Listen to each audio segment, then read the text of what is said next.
Wanting you to land on us. Brought my umbrella.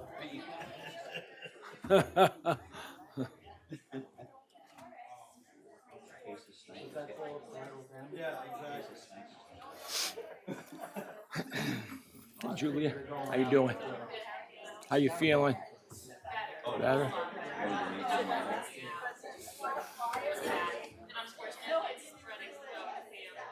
Is it? Was it? It wasn't cold? No?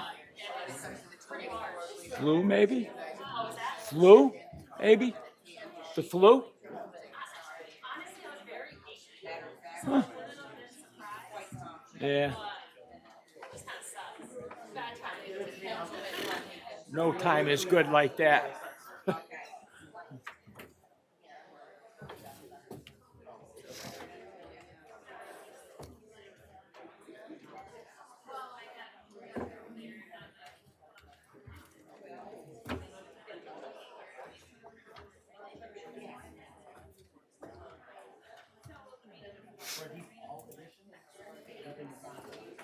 No, that's the second page. First page was all the Okay, I see it here now. But, are all of these already?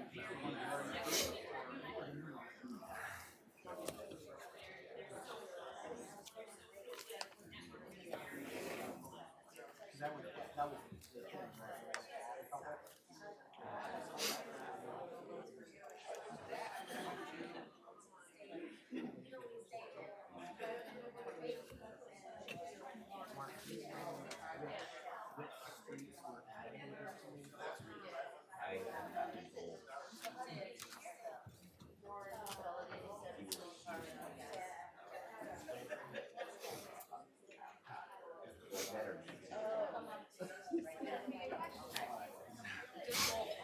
Okay, thank you. How you doing? I was away, so we just mailed out the support. Oh, thank you. Hey, did you have a garage sale down there? Yeah, How'd it go? not too bad. It rained Friday, so we had to cancel that. Cleaning things out? Just A little. are you? Gave away a lot. How's that sounding? That was what? How was the sale sounding? October 6th, October 6th? if everything How's it continues. sound? Yeah, we get the dice here. Good evening, everyone. Welcome to the Malta Town Board meeting, October 2nd, 2023. Start of this evening's agenda, we have a public hearing for the C2, C9 zoning district neighborhood 3. So I will at this time open up that public hearing at 6:00, whatever you have, Jen. 6 o'clock. Is there anyone here tonight that would like to speak to this proposed resolution? Yes, sir. Mr. Lansing?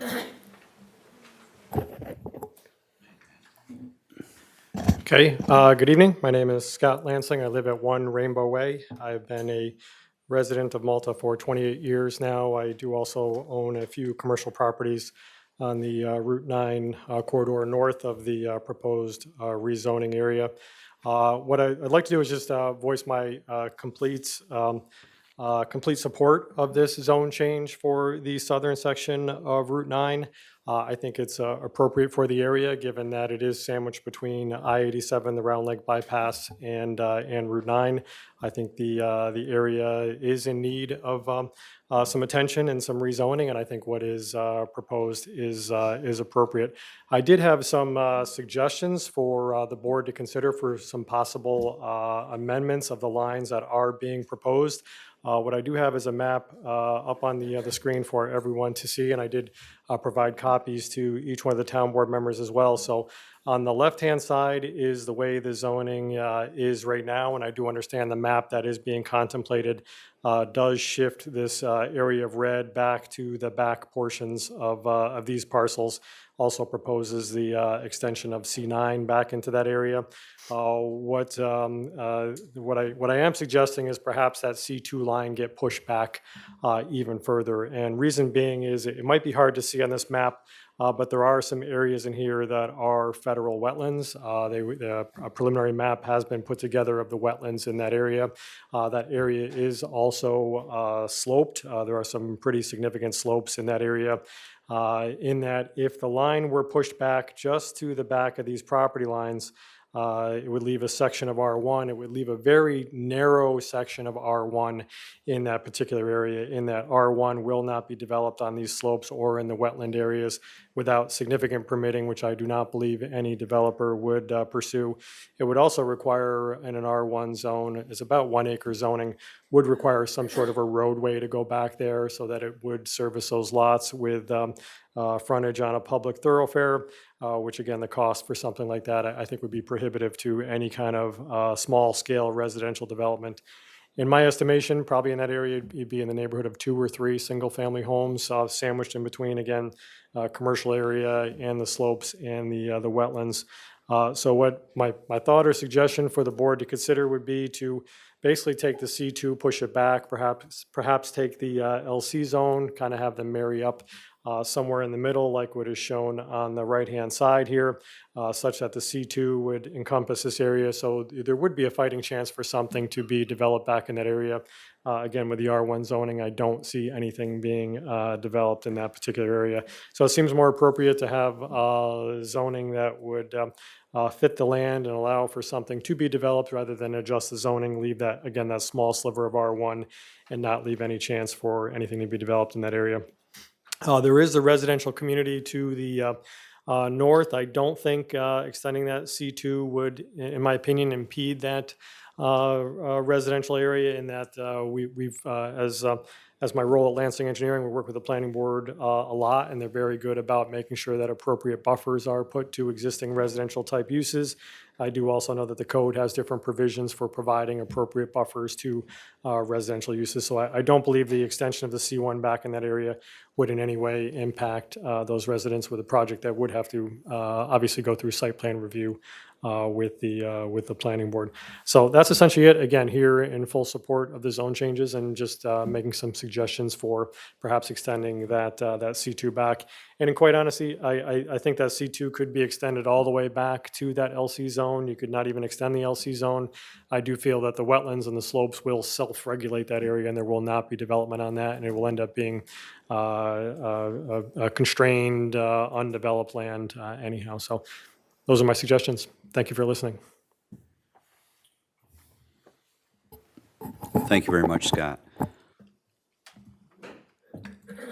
Does anyone else have any input? Any comments about this? Yes, ma'am.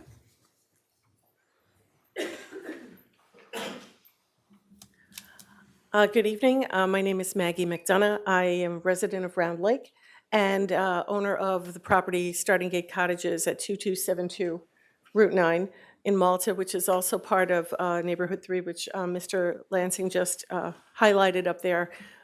We are very much in favor of eliminating the split zoning, and just wanted to also highlight the fact that I've taken a kind of a straw poll of my neighbors this afternoon and found out that we are not alone. Once it was explained what the current zoning is, we have, I brought a petition with me, sorry, let me grab that. I didn't count how many. 17 names on here. And I have a letter I'd like to read real quickly. It is, it is from, well, it says, "Dear Supervisor Hammond and Town Board members, my name is Dixie Sachs. As a town resident for over 30 years, as well as former mayor of the village of Round Lake, I am very familiar with Starting Gate Cottages property at 2272 Route 9. I fully support eliminating split zoning in Neighborhood 3, of which 2272 Route 9 Starting Gate Cottages LLC is a part. In my opinion, having split zoning on Route 9 makes no sense. The intent of the current prospective buyer for the property is to put in senior housing. Since I believe there is a great need for senior housing in the town of Malta, I fully support a prompt zoning change to make 2272 Route 9 fully zoned C9. Sincerely yours, Dixie Lee Sachs. And I also have the petition with 17 names that I would like to give you the letter and the petition for the permanent record. Thank you. Thank you very much. Thank you, Maggie. Is there anyone else who would like to speak to this zoning change? Okay, give it a few more minutes.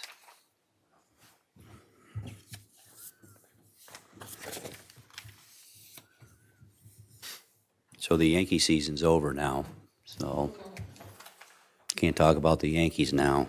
It's all done.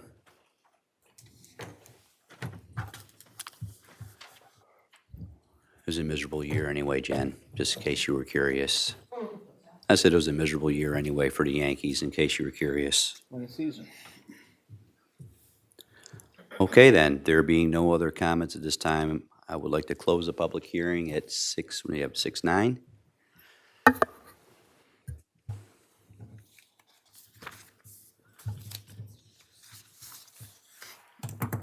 Okay, so with the public hearing closed, we can now enter into our town board meeting. A salute to the flag, and this evening I'd like to ask folks in a moment of prayer for Charlotte Senneth, who was apparently abducted over the weekend, and prayers for both herself, her well-being, and her family. I pledge allegiance to the flag of the United States of America and to the republic for which it stands, one nation, under God, indivisible, with liberty and justice for all.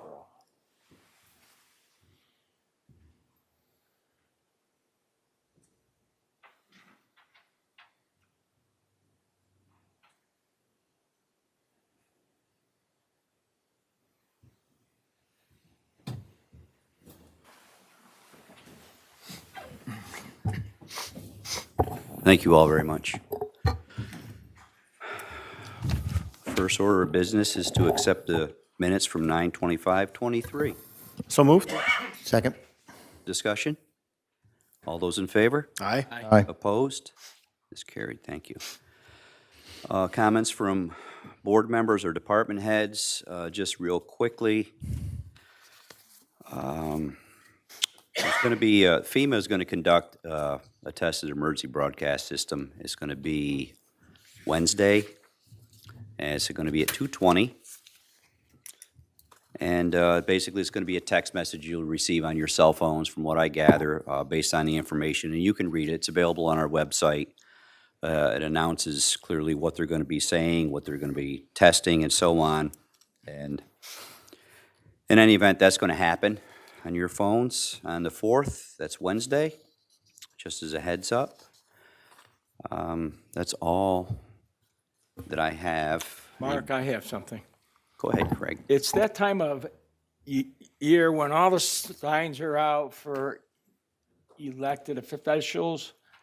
I kindly respect that all parties abide by laws.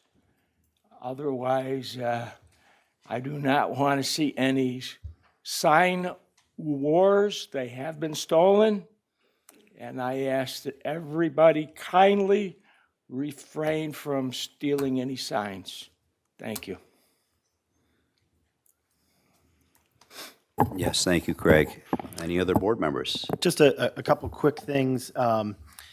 Attended recently the Malta Business Works meeting and had some really fun events that are going to be getting announced quite shortly. First, I think for probably the first time this year, we'll be promoting a Malta Small Business Saturday, the Saturday of Thanksgiving weekend. So that will be more to come on that, but there'll be special promotions to encourage people to shop at businesses in the town of Malta. Shortly thereafter, we're going to be kicking off a holiday decoration contest in the different Malta businesses. So there'll be opportunities for the public to take a look and judge, and prizes that will be awarded. And for the first time this year, we'll be doing a special holiday tree lighting event on December 8th. So, Nice. there'll be some more formal announcements coming on that, but going to be a lot of fun, hosted by the Malta business community, and that's going to be December 8th for the tree light. Awesome. Thank you, Tim. Looking forward to that. Sounds like some fun stuff coming up. And to that point with Halloween, Kristen, did you want to talk about our pooches? You can't leave the pooches out of this, Kristen. Coming Saturday from 11 to 3 is the Malta Cultural Arts Festival, where we'll have live performances you can join in, some lessons, some storytelling. We have, 15 craft vendors and 2 food vendors that will be at the community center from 11 to 3. And then the Malta Mutts Parade, and Pure Breeds are welcome to, is going to be Sunday, October 29th at Eagle Park. There is a registration fee, just because we need to know who's coming, so we can have some prizes ready. So that'll be the first annual Malta Mutts Parade with some judging and some prizes. Thank you, Kristen.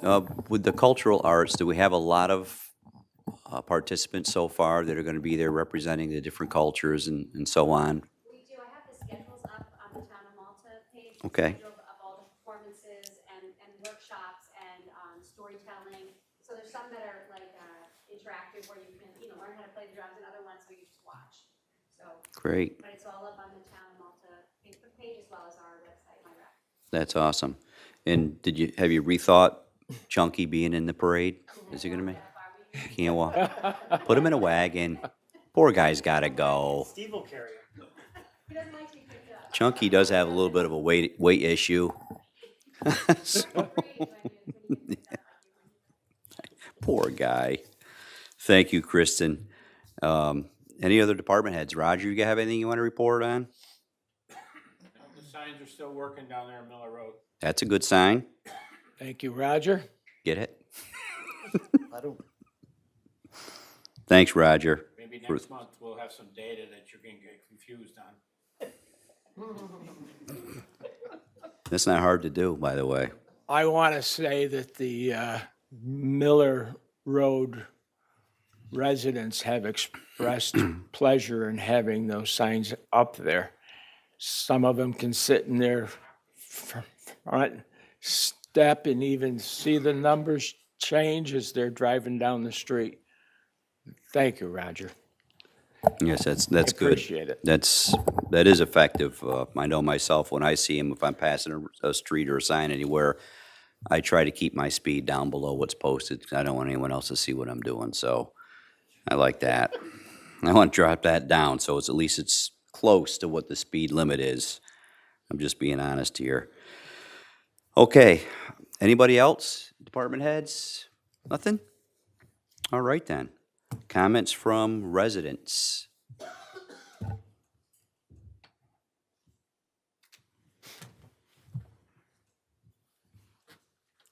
Good evening. This is Kathleen Mason on Stony Point Road in Malta.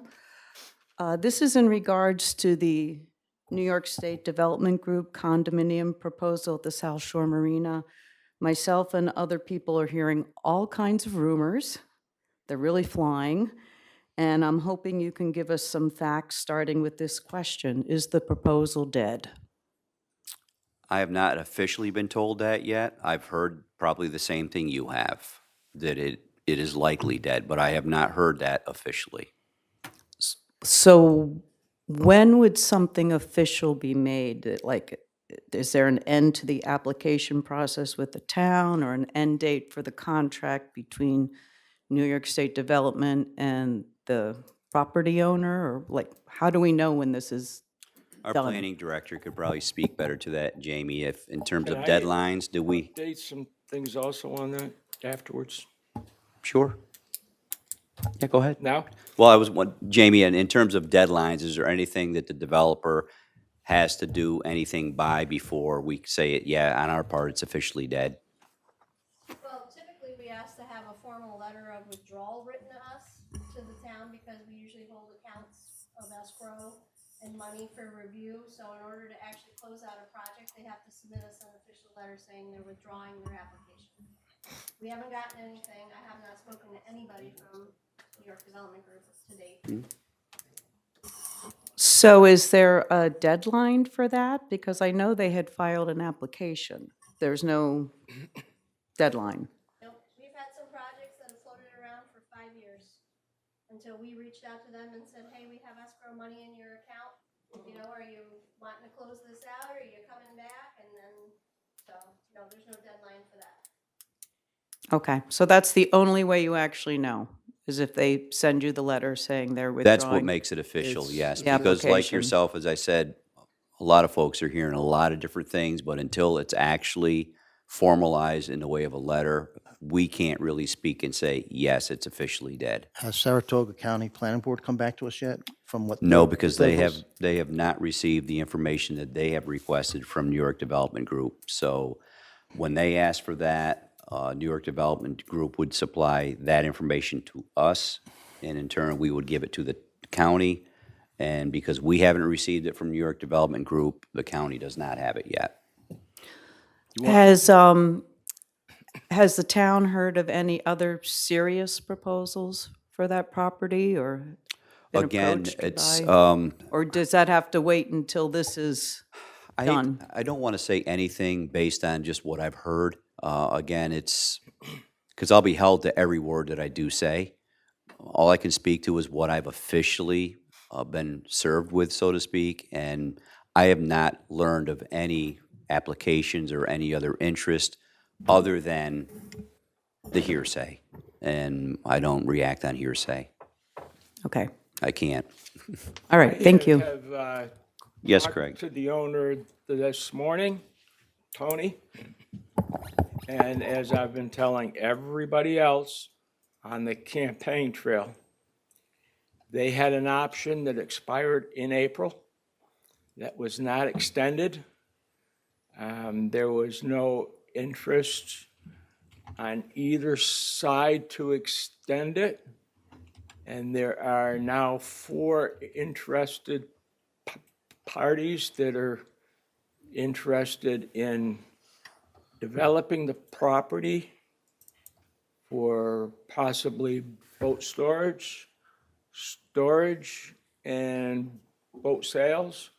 And a 4th has come forward to possibly question to operate as it is today.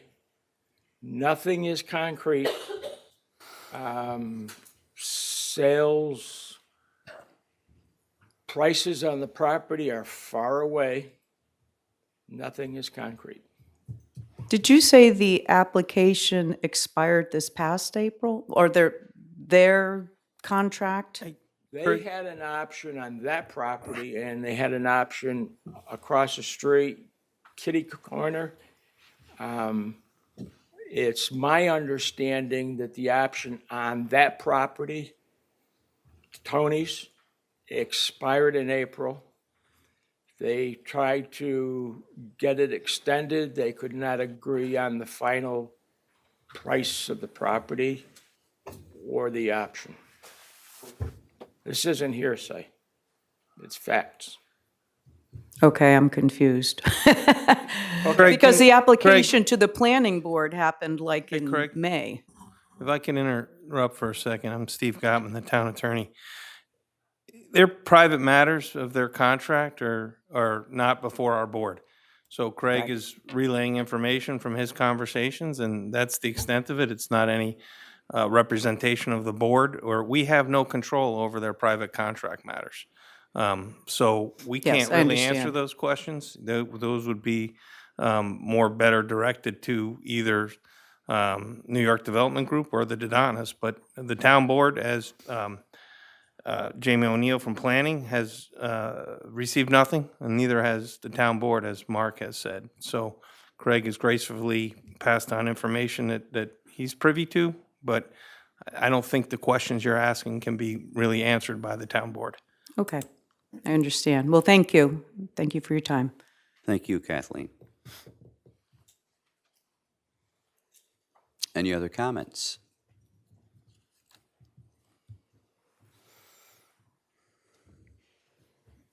Hello. My name is Brianna Hughes, and I am a new Malta community member. I'm very proud to be here. Welcome. Just over a year ago, I purchased a house that I was renting on Van Arnhem Road, and it was sort of a dream come true, farm across the street. I was very excited. I used to be a 4-H educator in Ballston Spa for a few years before I moved on. For the better part of my life, agriculture has been a dedication of mine, and I was just in the process of starting a 4-H club myself. I learned, however, though, that Van Arnhem Road is categorized as a residential 1, where having chickens is not allowed. This surprised me, especially since there's a farm across the street and many of my neighbors have chickens themselves. Also, Brownell Road is a residential 5 and is allowing horses, small ruminants, and many other animals. When I inquired to the town about the rules regarding chickens, I was told that they were enforced selectively, reacting primarily when a complaint is filed. Even though they were aware that there are other chicken owners on Van Arnhem Road, they take the selective approach. In the comprehensive plan, I am in neighborhood 13, Malta Ave, and a lot of the initiatives are protecting farmland and rural home-based businesses and protecting natural resources. Encouraging allowing agriculture practices and backyard chickens, we can strike a balance between preserving open spaces, landscapes, and the character of our community. I think that Malta as a whole would be in support of changing these rules. I know my neighbors who also have chickens would be interested in rallying together, but I just don't know where to start. I would propose that either we look into changing the residential 1 rules and allowing chickens at certain parameters, or while we're rezoning a bunch of places, consider rezoning Van Arnhem Road to a agricultural area. I'm not really sure how all of these processes work or what the next step is or who I contact, but I was told this was the first thing to do. Does legal have anything to say on this matter? No, I mean, I think she's raising an issue for the board about some concerns with respect to zoning. We're going to be undertaking townwide zoning, so that certainly could be submitted also, in writing in that process. But otherwise, I, don't have much to comment other than to say that, the code enforcement officer isn't responsible for enforcing the current code, and if chickens or other animals are not allowed in an area and he receives a complaint, he diligently follows up on those, and that so it's selective in the sense of he's responding to complaints, but otherwise your questions to the board are you're making them aware of the issue. I think the board's now aware of it and can consider it with changes in both local legislation and the zoning process. Mark, would it be maybe helpful to have the Oats Committee, I don't know how often they're meeting, but take a look at this concept to see if there's a framework that could provide some accommodation, subject to, I know it's an issue all over the place. And there's been a lot of work in other communities done on the issue, and I think there's probably some options that might be suitable for some parts of town, and maybe our Oats Committee would have some spare time to. Personally, I'm certainly open to anything. I'm kind of an ag guy at heart myself. I was a 4-H'er too back when I was younger. And I understand that we do have our current codes that apply to the zoning. I'm not going to throw shade on any of that. I certainly understand where you're coming from, though. This is not the first time or case that we've been approached with somebody that wanted to have chickens and so on, and we're told that they couldn't do that. But I certainly think, with that being said, that there's room for some kind of a discussion, that if in fact the board chooses to, and working with code enforcement to address this and maybe reconsider certain roads or certain areas, I'm willing to have that discussion. But I do have a question though. You said people told you that it was selective enforcement. Would you care to say who told you that was selective enforcement? I wrote some notes down of when I was initially speaking to the office, but is there When you say somebody in office, the front? you're saying here? Yes. We said we selectively enforce codes here? Well, I don't know if that was exactly what was That's what I said. meant you said, that's what I'm I asking. think it was a David that I spoke to, but I could be wrong. Probably right at the front there. Yes, and I was told to be creative with my chickens, and that they only will enforce. They only enforce it if somebody complains, which was discouraging because Well, town officials shouldn't be telling you to creatively break the law, right? I mean, that's not appropriate. But, keep in mind that enforcement of any laws depends on some law enforcement official taking the initiative. Jaywalking is a big one. Police are driving up and down the road every day. They see jaywalkers all the time. They don't arrest everyone, right? So, and that department does have a lot of obligations for more consequential code enforcement issues where there's real life and safety in dispute. And so they have to prioritize. So this gentleman that you spoke with may not have been real discreet in how he interacted with you, but we're not looking to enforce our laws on a discriminatory basis against anybody. We hope everyone obeys them without having to have enforcement action taken against them, and I would encourage you to obey them. yes. Thank you. Yes, absolutely. Thank you very much.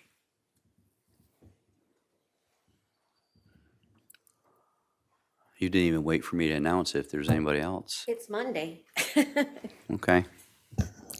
Kathy Heitzman, Malta Seniors, we had our meeting today. We had around 90 people there and a great speaker talking about senior scams, what happens when you're on the internet with your banking, et cetera. We had 88 people sign up for a dinner and play, and we had 121 people sign up for a Christmas party just today. And one of the attendees will be Nellie Johnson, who will have her 103rd Wow. birthday there with us. So if you're not that old, you ought to be joining us because you could get that old with us. That's all. Thank you. Thank you, Kathy. How was Patsy Cline? Awesome. She was awesome. Well, the tribute artist was awesome. I know. Hi, Yes, ma'am. my name is Paula. I live at 52 Shore Avenue. And first I want to thank you for purchasing the Mangino's property. But my question is, what is the overall plan? Do we know what's going to happen there yet? The overall plan is to eventually transform it into some type of passive parkland. Definitive plans in terms of drawings of buildings and such, not so much because it is early on. It's only been several months since we've closed on it. And what we're trying to do now is to secure the property, and by that I mean make it safe for everyone around that happens to be on the property, even though it's marked posted. I understand how things work, and we don't have, a fence around it and so on. So we want it to be safe. But moving forward, we have several ideas, a bunch of ideas. I mean, I kind of addressed it a little bit in our newsletter. If you read the town's newsletter, it came out in the fall. What I personally would like to see, but I'm just one person. There's the board, there's the community. I asked and solicited for any and all ideas in newsletter, and I truthfully, sincerely mean that. It's been suggested that we have a committee that would be comprised of maybe 1 or 2 residents. I don't see that that's fair to do personally. How do I tell the rest of the residents that they didn't make the cut? So it's opened up to all residents. People know my email, my phone number. You can Well, I reach do out have to the a board. Proposal. I was wondering if it'd be appropriate for a community garden. You know, I know that you're interested in utilizing the waterfront space. It is fairly narrow there, so there's limits as to what could actually be done in a public realm.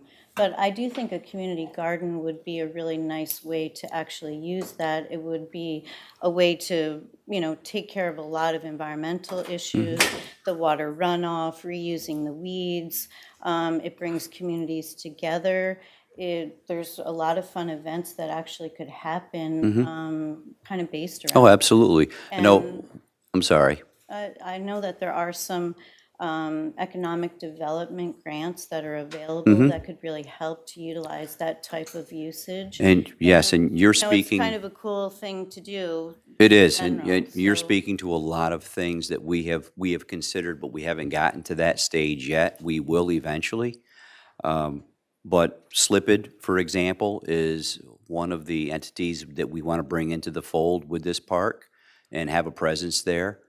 And Christina Connolly, who leads Slipid, we've talked, and she has mentioned that in terms of the lake shore, you're right, it is somewhat narrow. It's less than 100 feet, it's 90 and change, what have you.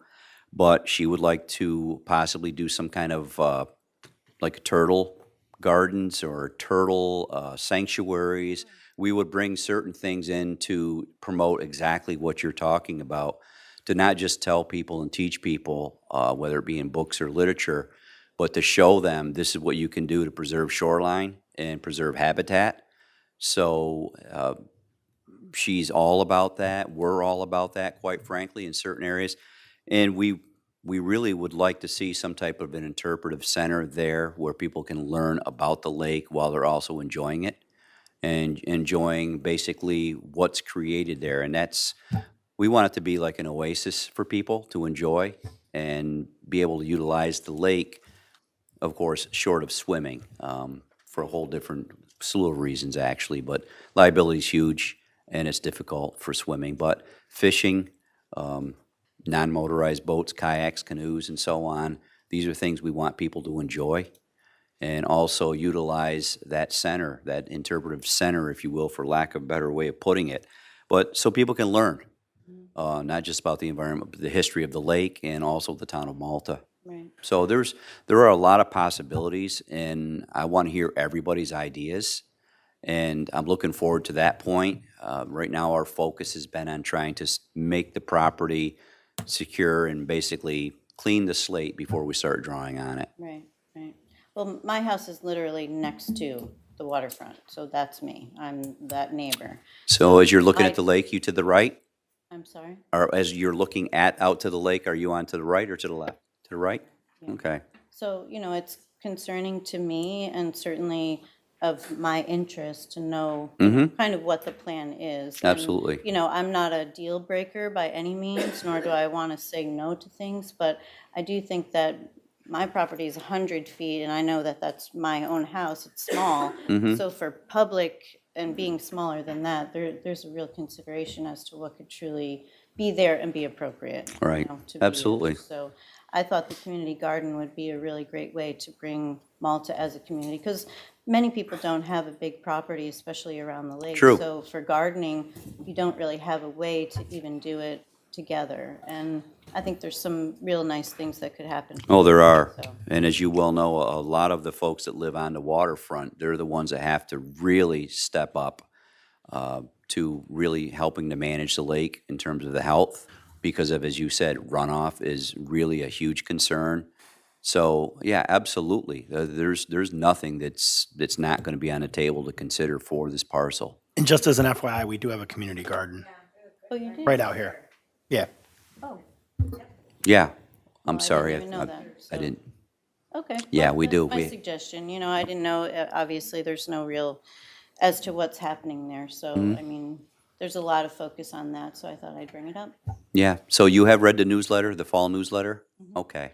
So it kind of gives it, I didn't want to dive deep into that because again, that's basically what I've looked at and what I've discussed with other people within the town board and within the town hall and with SLIPID.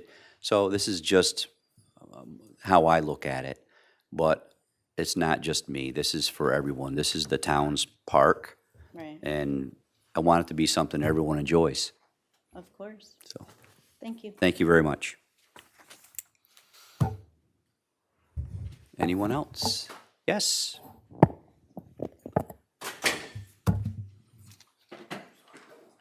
You come back to Malta. I thought you forgot about us. Heck no, I didn't forget about you guys. Darlene McGraw, I thank you guys all for giving me the chance to speak. I wanted to bring up something called PROWAG, Public Rights of Way Accessibility Guidelines. The rulemaking has concluded and been published in the Federal Registrar.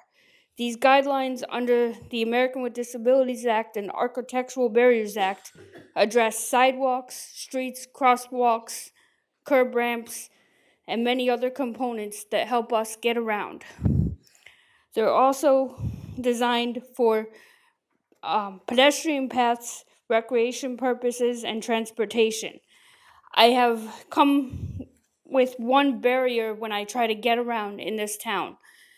I went to the code enforcement office, and when I tried to ask them, are trash cans and sandwich board signs allowed on the side of the road when you try to go on the public right of way on the shoulder of the road?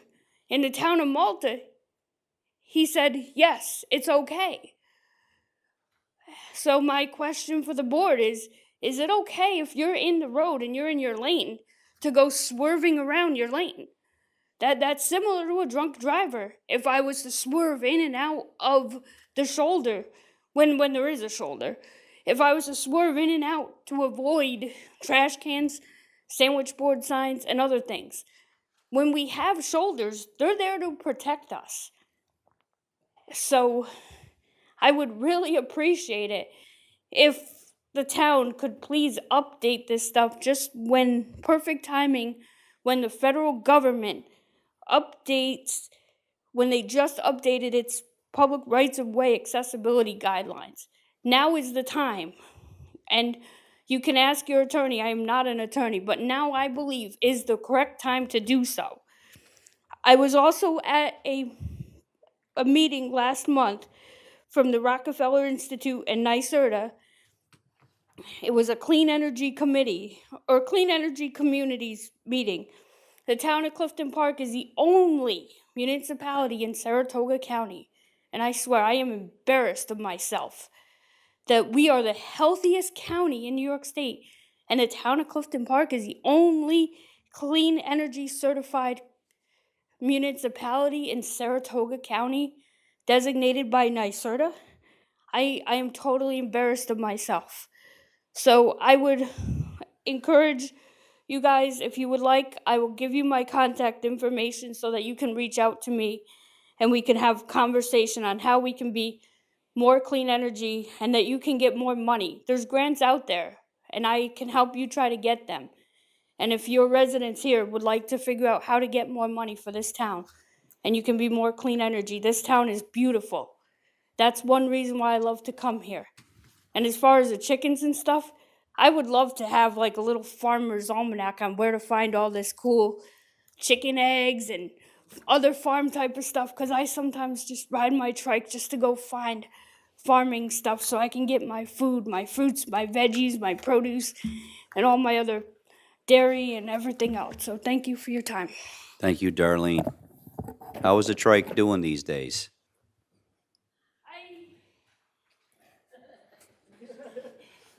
I kind of broke my seat riding on Cemetery Road in the town of Half Moon, so, you know, that road really is a cemetery, so guess I need a little pH balanced on some of these roads. Did you let the town of Half Moon know that, I hope? I did, and I let the town of Half Moon know my butt needs to be pH balanced on my birthday, but, you know, I guess they didn't really care. I'll talk to Supervisor Tollison for you. Thank you, Darlene. Anyone else that would like to speak? Nobody? Okay. Yeah, might be able to fill her in on those nice SERTA grants you were questioning. I work with them all the time. I've tried it with the town. They're not easy to get or to qualify for, and we have applied for some. We have gotten some, but we don't meet the goals they're referring to, probably because we are a very conservative town, and it costs us dollars to even get some of those grants. So we have inquired, but it's a long process. It is, it's somewhat difficult. Thank you, Craig. So, budget presentation to the board.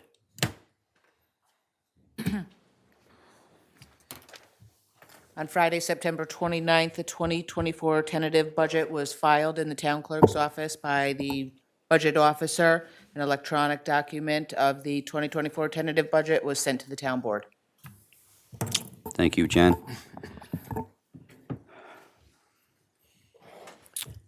Last week or so, I did read the summary, though it was a little bit premature from what I gather. It hasn't changed. The summary is still the same as what I had given a week ago on 9/25. No changes. And we're starting our town board workshops this evening with our not-for-profits. And there will be the schedule, I think, if it's not out already, for the listing of our budget workshops. They're going to take place in the morning at 8 o'clock. On Wednesdays, it's going to be the 4th, the 11th, the 18th, the 25th of October.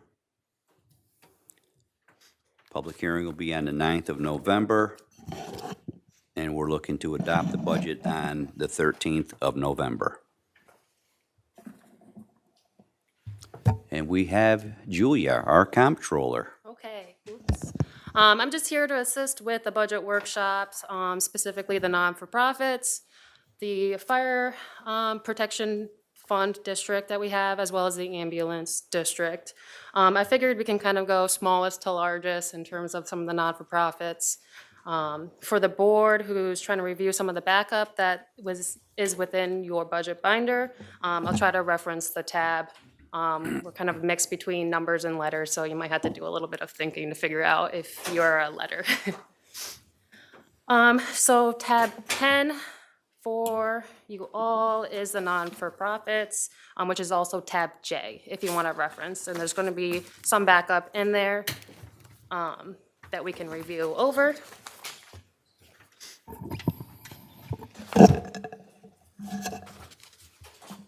So I'll start out with the Saratoga County Department of Aging and Youth Resources.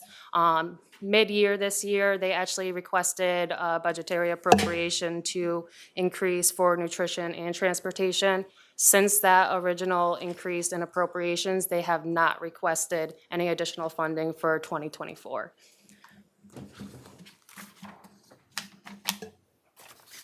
And the tentative reflects that. BARC, Boston Area Recreation Commission, has also submitted their appropriation request for 2024, which includes no increase. So that is at $23,100.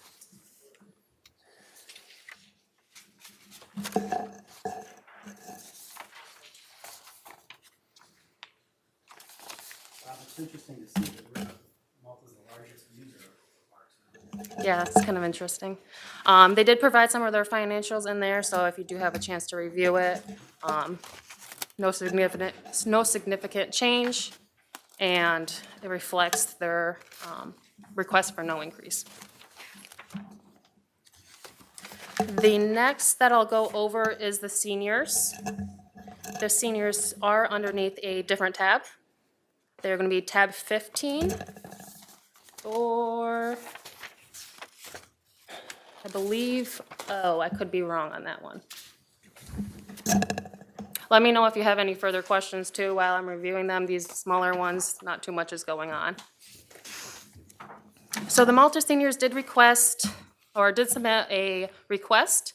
Initially, the budget request did mention $13,500, which is what is in the tentative budget, but it was later corrected by Kathy, who actually would like it to be $15,500, which would be $2,000 more than what is in the tentative budget. Upon reviewing some of the requests, me being the new person here, I did have some questions. I don't know if you'd like to join us. I don't know if you'd like to present anything in addition, but I am happy to share the microphone with you. I can answer any questions. The first one I submitted, I actually did it, the first letter I submitted, I actually did typo on that first line. Later on, I did address the 15.5. So with our increase in membership and the fact that we do need to be out of the facilities both July and August now, because we've outgrown them, I think this is a good solution for that. I'd mentioned at one time that'd be great to have a senior center. Rethinking that, I think we're a very unique organization. We don't have paid staff, we don't have a senior center dedicated, we don't have our own transportation, nor do we have a building. And that's how you've kept everything reasonably priced for Malta. So I'm hoping this small increase in our budget will continue to help the town out balancing their funds. So, like I said, I'm the new one here, so I don't know exactly how operations go over there. My biggest thing is when reviewing your financials, you do have additional money for activities. Can you kind of explain how you receive that revenue? Yes. For the activities that our seniors do, they do have a fee to pay, so it's not completely free for them, and then we subsidize with what we have with the town. The only other large fundraiser we have is Global Foundries Town of Malta Foundation has been very kind to us. So that's the only large fund that we receive. We do get $20 donations from our members, et cetera, but that's appreciated. Kathy, you've done a great job growing this organization. 397 members now is 427 as of today. We had new members join. okay, great. Of those, how many are Malta residents? I believe out of the 400, there's maybe 53 that are not resident members. Great. 53 that are not residents of Malta? Not living in the town, yes. Okay. The rest are all, for the town of Ballston, the village of Ballston, and the town of Milton. At one time, Malta was part of them, and they gave their money to them. When we split off, Ballston Area Seniors said, you are now a non-resident member to us, so we had to pay a different fee to them. When we decided to open it up, which we should legally open it up to all seniors in New York State, we made those three communities actually resident members because we were all together at one time. So they pay a resident member fee. If you live out of the county, you will never become a resident member because you're not in Saratoga County. If you're in the county and you've been participating for more than 1 year, you can petition our board to be accepted as a resident member. And what do you charge as membership fees? $15, and if you're over 80, it's $8. And Nellie Johnson at 102 no longer pays. She's earned that.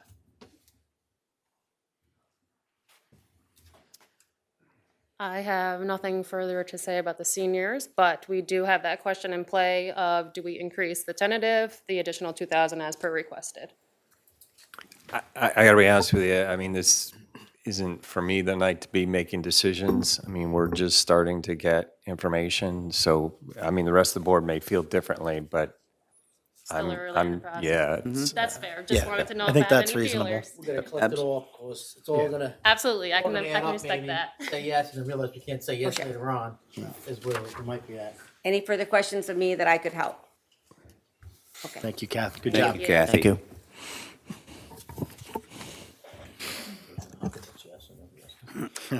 Next, we will move on to ambulance. I don't know if anyone from the ambulance, EMS, wants to join me up here.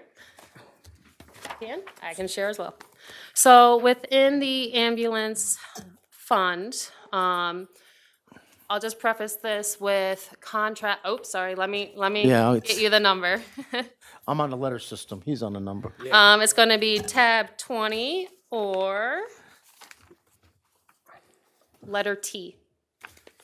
And within that is gonna be the financials. Sorry, it's small. I can print bigger for your budget binders. And with that, along behind that is gonna be a very, very draft contract. The contract for ambulance is up this year, so that is why this budget year is kind of the biggest for both ambulance or EMS and fire. Within the contract, we've kind of threw off some ideas with Scott about keeping the funding where it is. That's $465,000 for the contract that would go directly to EMS, and there's $5,000 for their LoSAP program.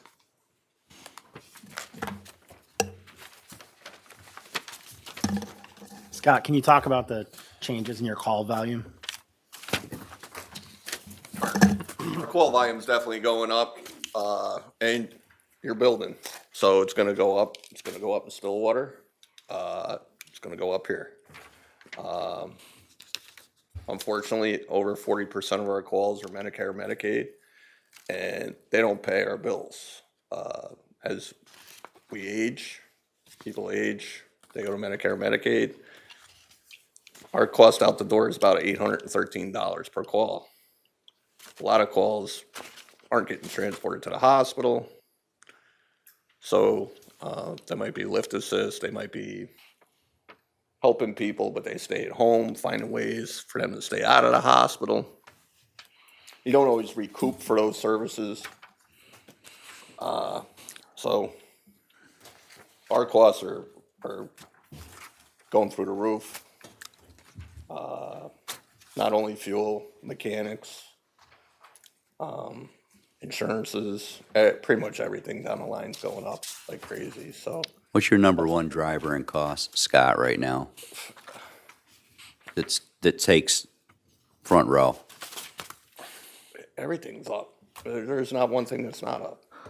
Is there one that sticks out more than the other one? Well, we gotta pay people because our people are leaving at a 45% clip. They're leaving and they're leaving the EMS. They're not leaving for a buck, they're leaving for. They're leaving. Well, they're leaving for a buck too, but they're getting out. So, it's sad. I just came from a call because I was covered. So what I had, I left back at the office, so. Is it your opinion, Scott, that rate increases will slow that number down? We're submitting to you an increase, just to cover our people. But the rest of the stuff has always been the other costs are, you can raise costs only so much, and then you gotta be smart. You gotta stay within Medicare increases and things like that. And so. Can I just ask for help understanding is this the presentation here, That's just their, sorry. That's just their financials that they provide. All of our nonprofits are expected to provide financials on an annual basis, and it's kind of helpful to see during budget process, because it could definitely depend on potentially an increase in funding or not. Bottom line, if you're having a little trouble reading, is a deficit of $350,000. Scott has mentioned this before, but due to an accident and needing to replace their equipment on an annual basis, they were anticipating a deficit for this year, because they're. Not due to the accident was covered by Yes. insurance. We, because of the board here last year, saying we had enough money, we went into our fund and, we spent it. Because that's what you chose to do, so that's This year's gonna be in the red, and we're projecting next year to be Can, in the red. can I ask for help again, please? I'm sorry. I'm looking at a one-page document here where there's some sections redacted out. Is that the right thing for me to be looking at? That is how it was presented to me, so yes. Okay. Yep. And the, On that one page, I have both Malta and Stillwater. I Right. redacted it Stillwater out because you don't need Right. to look at Stillwater. I do need, but I'm not understanding what the presentation is. Are these only Malta expenses laid up against Malta revenue? Or is that total expenses for the whole That's organization? because 80% of our calls are here. So it's 80% of the Yep. expenses are shown below the Malta revenue, okay. Can we see the whole picture? I mean, it's public information, you're presenting this same materials in a public forum down in Stillwater. Can we just see the whole picture? Sure, we could do that, but I've submitted the same thing the last 5 years. Okay. If you want, I'll give you the whole thing and you could do what you want with it. It's basically add 20% of, or do the math, but I'll give you the whole thing. All right, and the presentation here that we have shows the bottom number here, which is a little bit hard to read. That's the 3 and change. Yes. That is the estimated deficit from operations due to service in Malta. Okay, thanks. What's that actual number? I can't read it. You said 300,000? 300, it's either 50 or 30. I can't read it myself. Like I said, I'll provide a bigger format printed or even email it to you.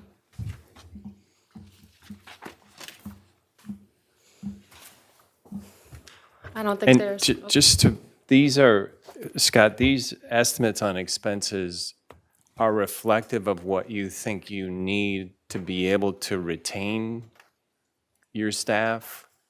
I know that's an acute concern of yours. That's along with the increase I'm submitting for starting January 1st, yes.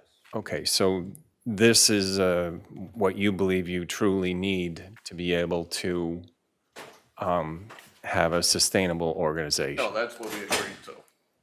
I'm sorry, I didn't hear. That's what we agreed to, the supervisor and the comptroller and myself. No, you're saying the 330, you would need to really have a sustainable budget. You Yeah, feel in you the need it? future, things aren't gonna be able to keep going like this because we won't have any money in reserves, so. Okay, and The ambulances are going up. When I started, ambulances were 173,000. I hear Now you, they're yeah. 264,000. I hear you. Things keep going up. Equipment, monitors, Yep. stretchers, everything is going up, and they send you notices. I'm trying to understand. Yeah. 15%. Yep, so I have don't we have seen a balance sheet, right? Have we seen a balance sheet so we can understand how big a hit the 330 is to your reserves or fund balance? So that we That'll be can, up to the board. I don't know. But Can I also ask one more thing? You said that you were going to request additional funding for January. Do you have that number? Because that's what we're trying to plan for both in the, you hadn't just mentioned it, maybe it was, you used wrong terminology, but you just, increasing our rates, that's something that has to be brought and approved by the board, both Well, boards of both towns. you had just mentioned something, so I wanted to understand if I heard it incorrectly or not. Yeah, we present price increases, mileage.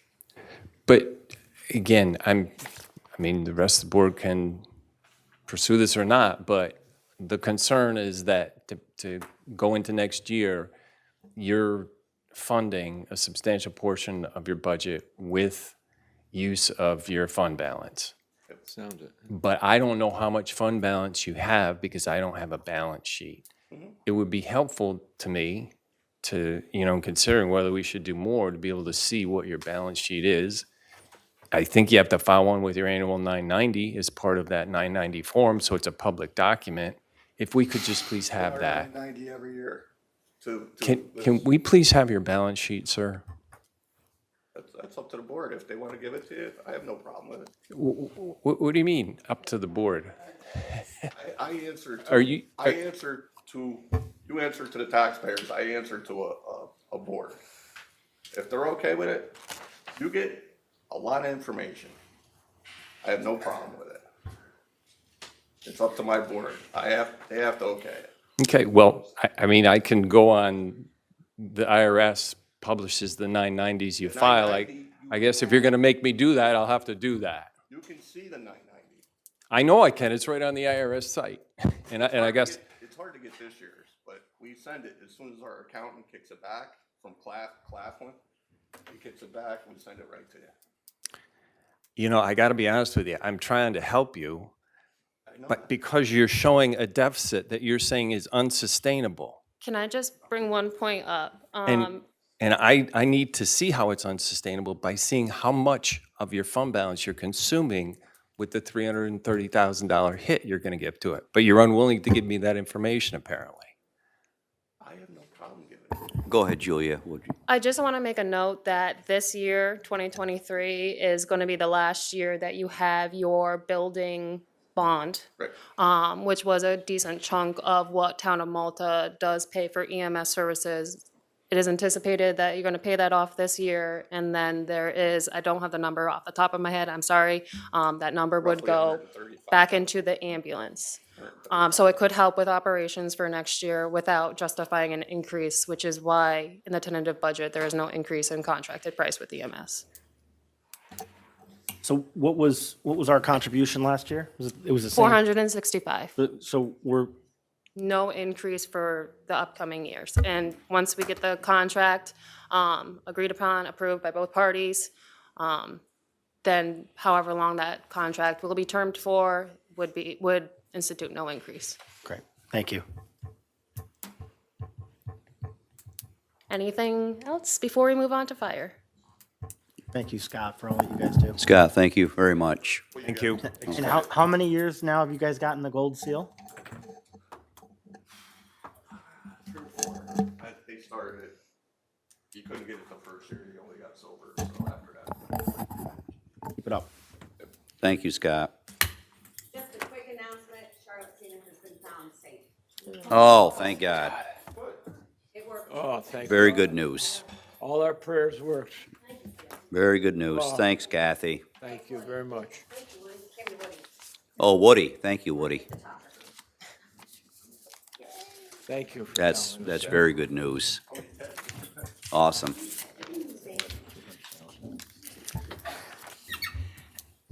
Where does the- So for fire department, it's gonna be tab 21 or the letter U. And if there's anyone or a group of individuals who want to come up and answer some questions or, This is a budget workshop. Yep. This is a workshop, yep. it's a little unconventional this time. I'll sit at the table with you, Frank. We can bring a microphone to the table if you'd like. If you're more comfortable seriously, if you're more comfortable with doing that, we can certainly do that. Absolutely. That would be great. Yeah. Okay. Jen, can we move yours? The microphone? No. Yeah, there was a scheduling problem and it had to be rescheduled and we're trying to just move the budget. Yeah, that's what's thrown us, but you're right, Pete, yeah. No problem with that, absolutely. That might be the only issue, but that one might reach.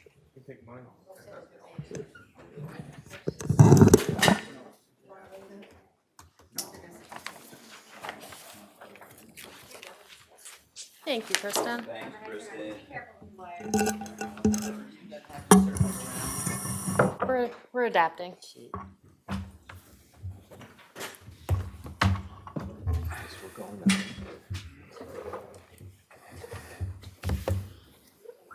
want me to come sit with you guys? Yep.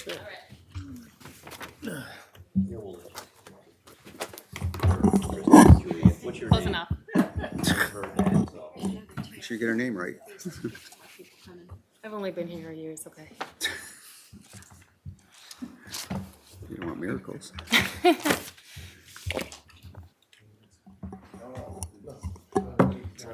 John, there's another chair, I want a chair over here.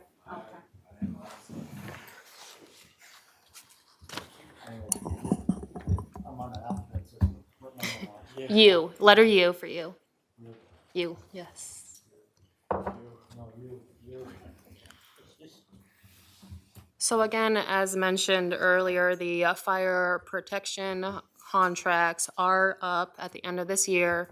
I haven't received a formal budget request from the fire departments, but with my process, with the contracts, I did ask for financials, and I got preliminary from Round Lake Hose a few months back. But I did put the tentative budget together with a 2% increase, just so we can all see the grand scheme of things for the Fire Protection Fund. That would constitute just a payment of $982,780 for Round Lake Hose and for Malta Ridge, and keeping the $1,000 payment to Fire Companies of Malta. The service award program is expected to increase significantly for 2024. The last few years have been real low, just due to interest rates and investments. This year, they're projecting it needing to be a $185,000 contribution. I received the fire hydrant rental schedule along with the schedule of fire hydrants in the town that we rent from Clifton Park. That is going to be raised to $255.22 each, and we have a grand total of $195. We did round up. It seems consistent with prior years that that money does get rounded up a little bit in case any fire hydrants are added during the course of the year. Total for the Fire Protection Fund is $2,201,560, which would constitute a rate of 72.9836 per assessed thousand.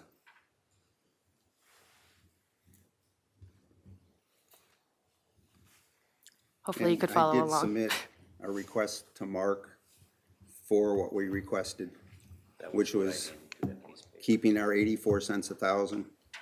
And continue that forward. I turned that into Mark a couple weeks ago, so we did. Yeah, I gave that too. We did submit a request. Okay, I apologize for that. You didn't look at it, but we did. Oh, no. I did hear about that. It was a proposal that I Your believe, 2% was good. If you added a zero onto it, then you would have had what we requested, so. The percentages we're seeing here were, I'm sorry, the mill rate, excuse me, was 82, 1,000, 22,000 in 2022. And, Chief, the 84 is from what? Is that from? that looks like it's from 2017. Well, maybe it was 82, whatever last year's was the same thing that we were looking for this year.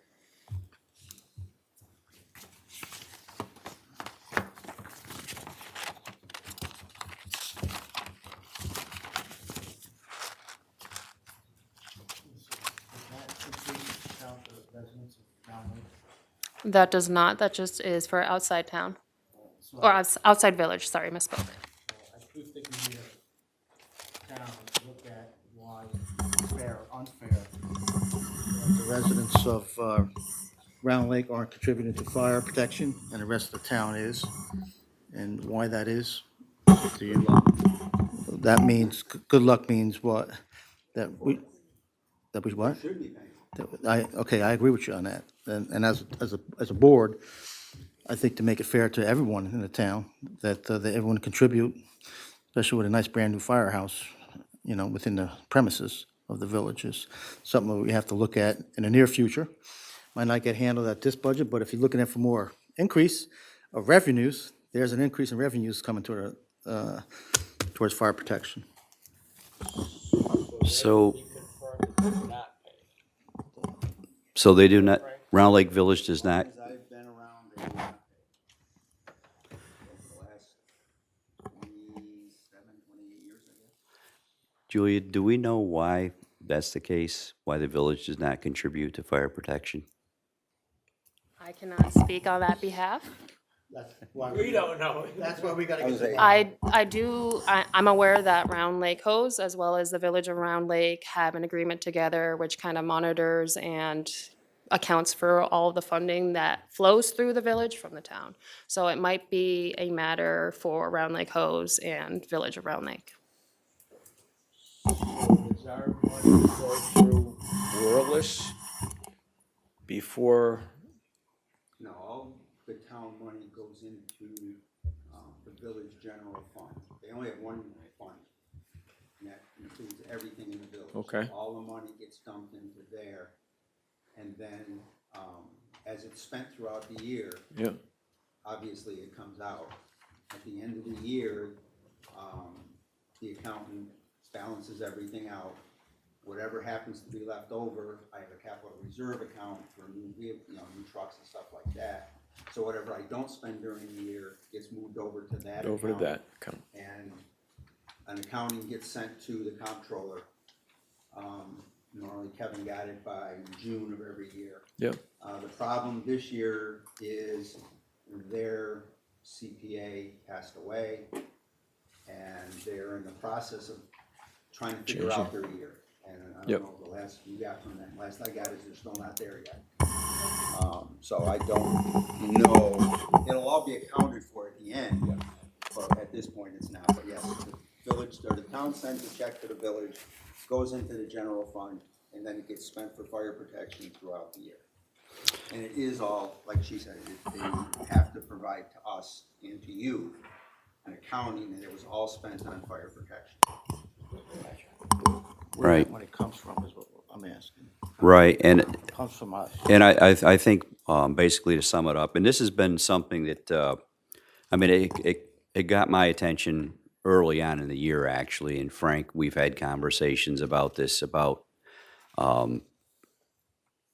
who is contributing actually to fire protection in the town, and I was not aware that the village of Round Lake did not pay fire protection in terms of from the citizens, from the residents.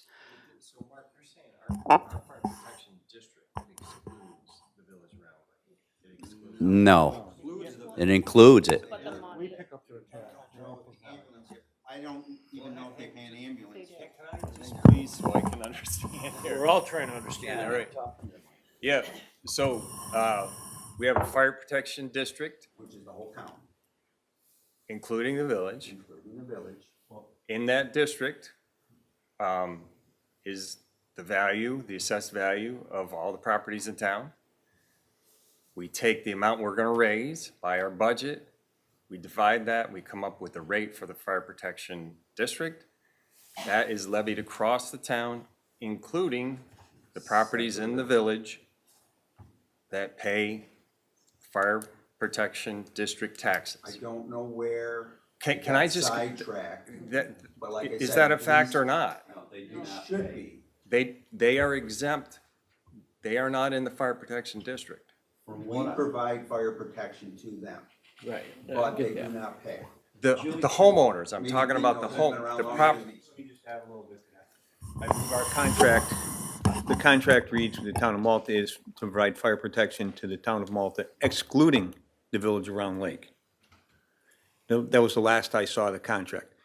The village of Round Lake has a village fire department, which is down. Okay? Our contract is for the town of Malta, and I couldn't tell you exact wording because the wording has changed over the years, but years ago it was excluded the village of Round Lake in our contract with Malta Ridge. I don't know what the contract because when you sign a contract, you're signing it with the village of Round Lake.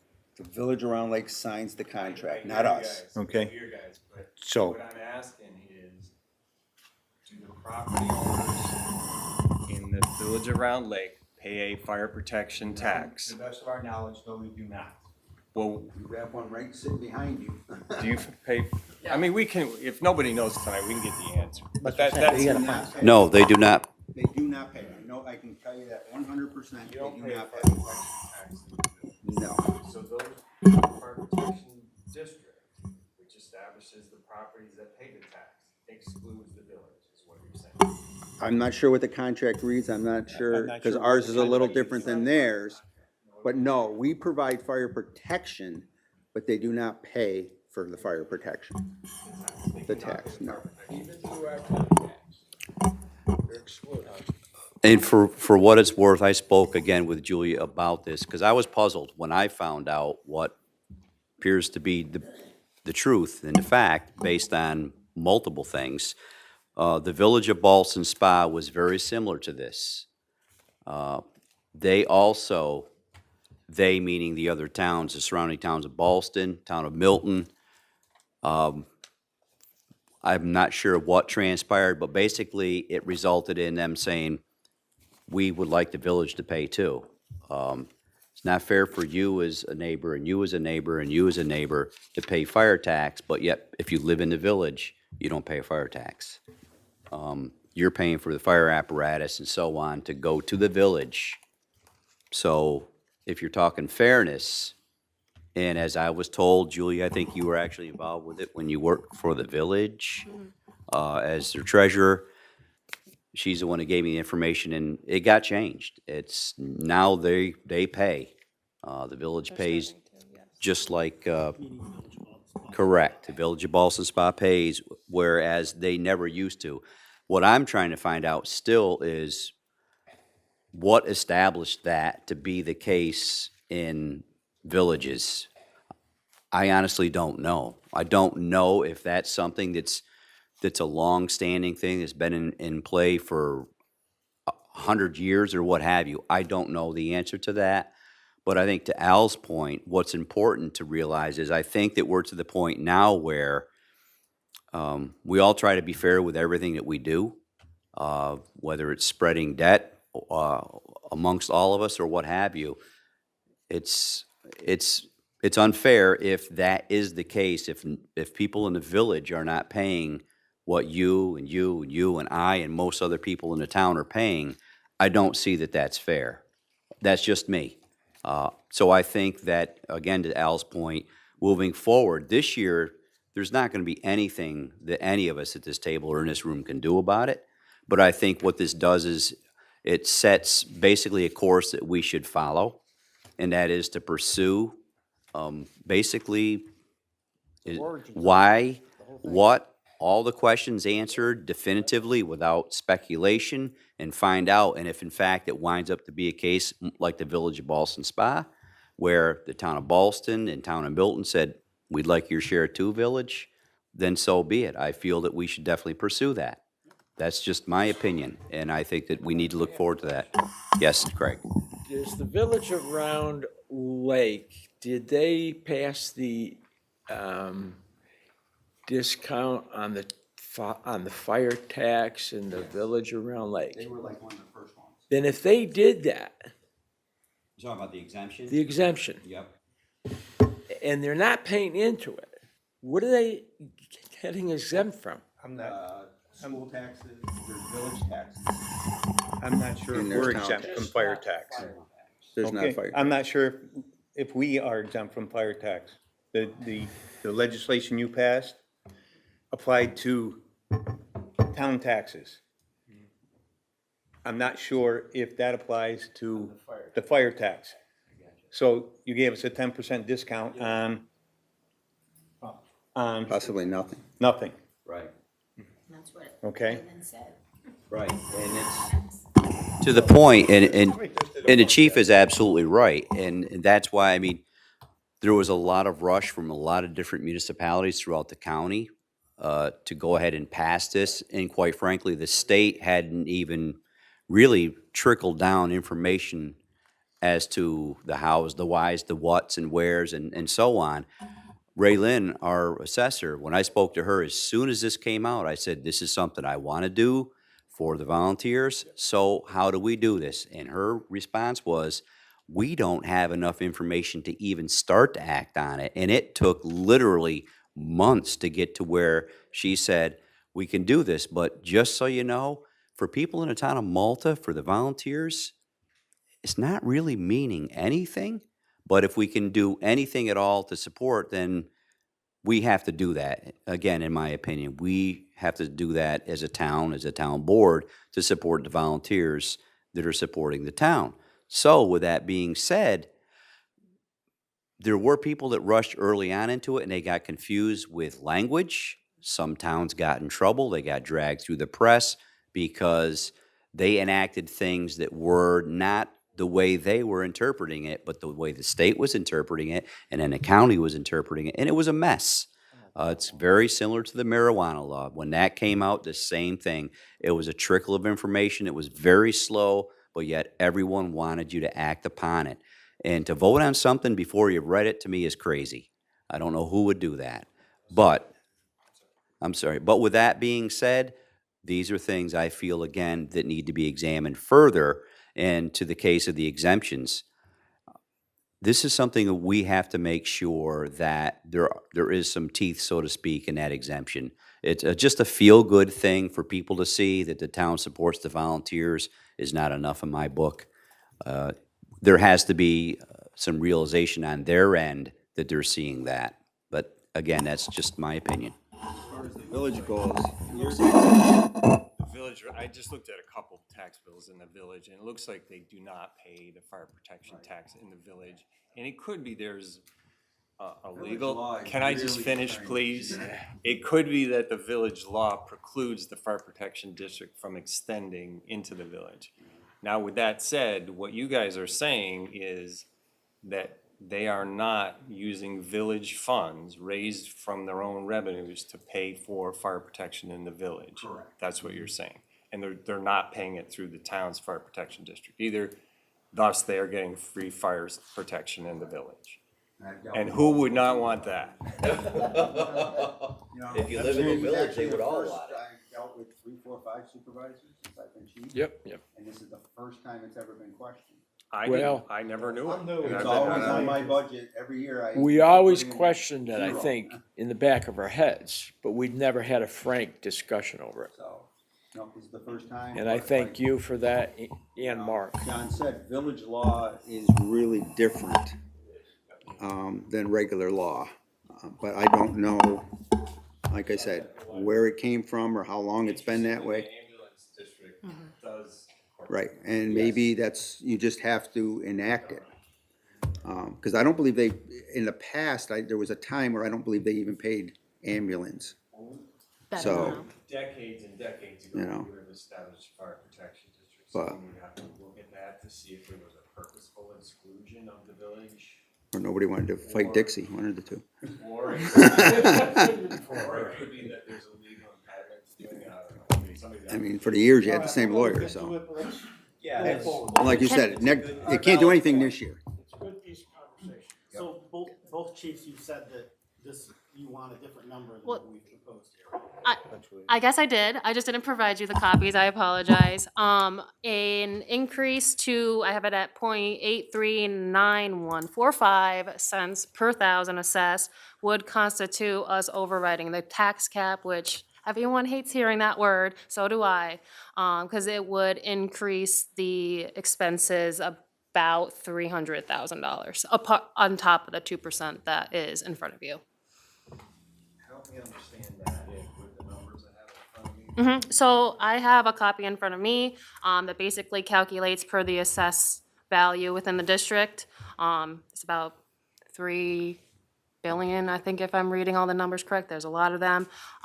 For that to increase to the 0.84 cents or the 84 cents per thousand as requested, that brings up the expenses or the appropriations to $2,530,000, which would allocate between the two, $1,147,000 per fire. Test is against the total, the tax cap test is against the total levy. Total levy, correct. And the total number that's keeping the rate the same is 2.5%. So currently, for the budget overall, we are within the tax cap by about 80. I hear you. Okay. So to keep it at the same rate per thousand would have us how much above the tax cap percent? About 240,000. 240. Percentage? To get 240,000 on top of what's proposed in front of you. He has percentage. Oh, I apologize. I don't have the percentage in front of me.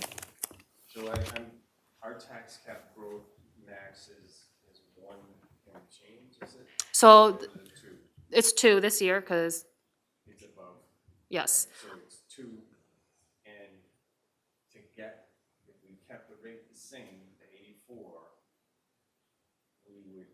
on to. Yes. But we're not sure exactly what the What the, exactly.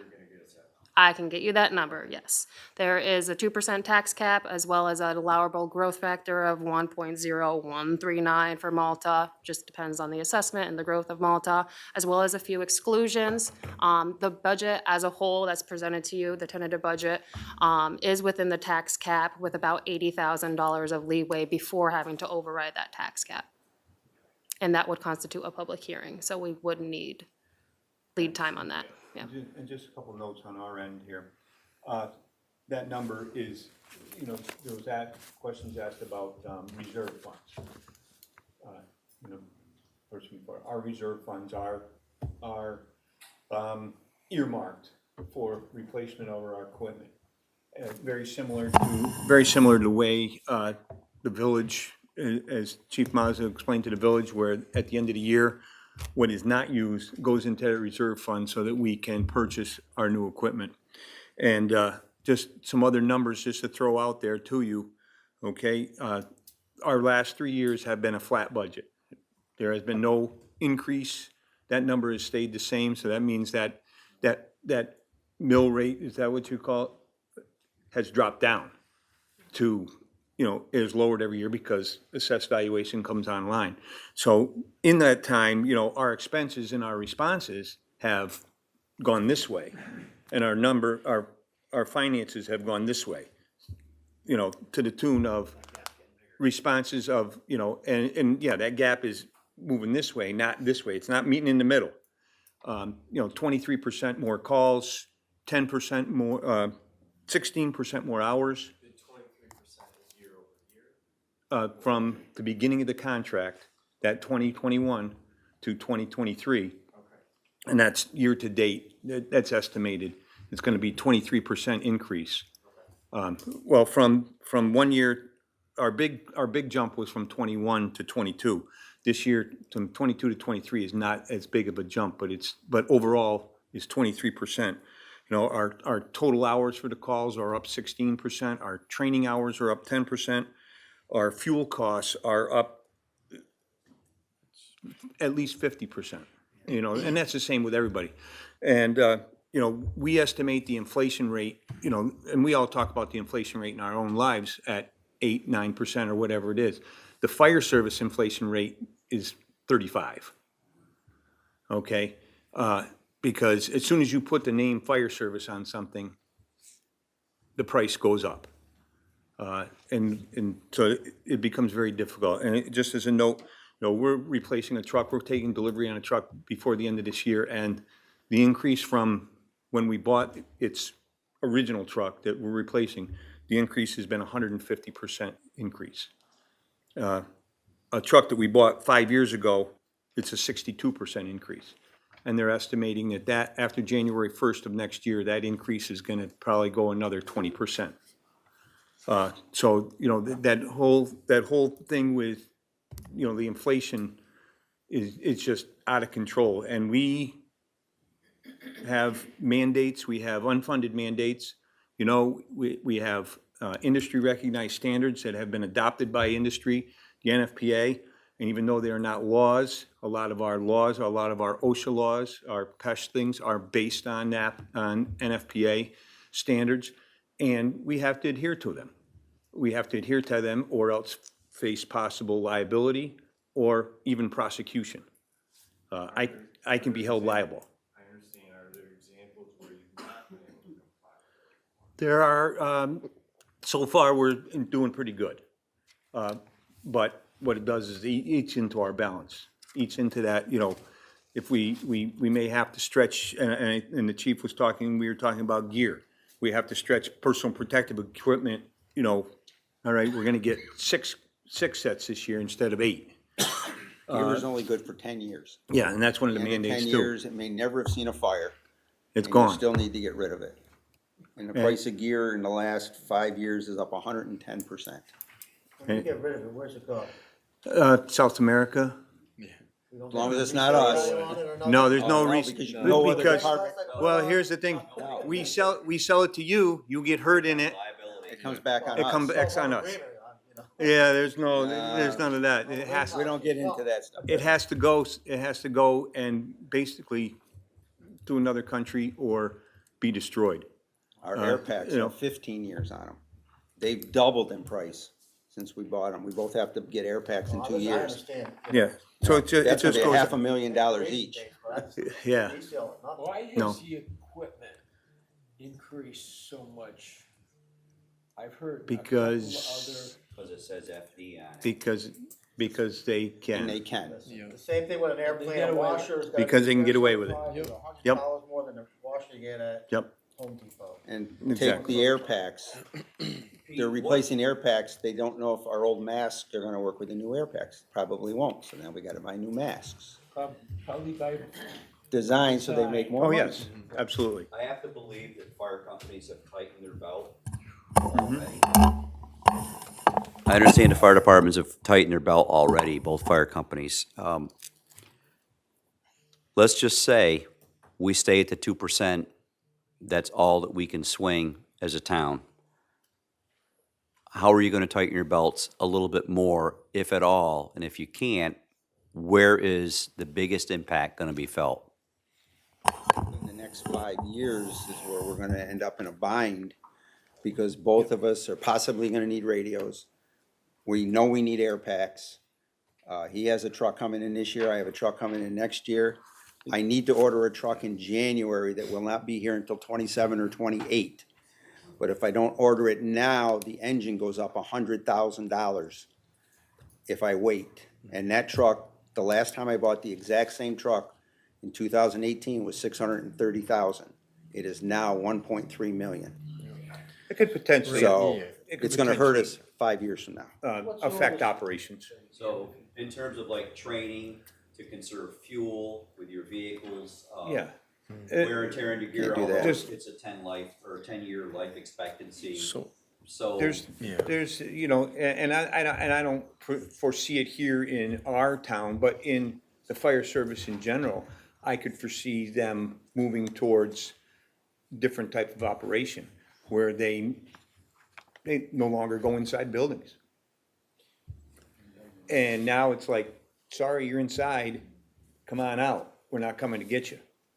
And, you know, I don't foresee that here, but I foresee that in the fire service. I apologize for Yeah, not no. walking your ground. What is the oldest piece of truck that you have? How old is that? 2010. Mine's 2010. Yep. And the problem with them, same thing. If you don't replace them on a regular basis, maintenance costs start getting. I'm just. I have a truck I'll that's put out you of on the service, spot. my I'm just curious. 2010, I have a truck that's been out of service for an air conditioner condenser. It's been 6 weeks, and we cannot get one. And just as an, yeah, So the truck's been sitting. just as a note, in 2009, the town paid for a fire study. They paid for it and accepted it, and that fire, and 2009 was pre-global. And at that time, they said, within 5 years, we should have paid forces. It's 15 years later. it's a little bit more than 5 years, isn't it? Yeah, and we're still, you know, the longevity it's very difficult. You know, it's very difficult to sustain, and it's not just here. It's not just our community, it's nationwide, it's statewide. Even the world of equipment's Yeah. very important. You Yeah. can't- And, But it's gotta the have the right people that's people to do more the job. important. and it's The that problem is, like he's saying, is without, these numbers are just now with volunteers. We're not gonna be able to maintain this. We will become paid people in the future. Because people are not volunteering. And it may start off as some daytime people, but somewhere in the future, probably past any of our, time that we're in power or whatever, Malta will have a career department, just like Saratoga. You guys, I know numbers are, you're struggling constantly with numbers. How, are we good for now? Are we looking at, a couple of years? Do we know? I know you're stretched thin. We're good for now, but it could be, tomorrow may not be good. Right. Today may be a good day, tomorrow the pager goes off and everybody's working. Right. And Good to it's a be a bad police day. officer 2 years ago. Yeah. One of my guys looked up, the city of Glens Falls has fewer people than Malta, and they have a career department. Yeah. So, A lot of our he can calls tell are you. daytime too. A lot of our calls are daytime, commercial developments through the roof. I'm blessed where I can work from home. But when you look at some of the calls, I'm like, I can't stop what I'm doing for the burnt things or the daytime stuff that we're really struggling with. I'm with him. Yeah. I have probably 6 to 10 people that work from home. Luckily, their jobs let them leave. Yeah. Supposed to be. And they'll tell you, there's some days that they may leave their work in the morning to go to a call and never go back to work the rest of the day. Because calls come in one after another.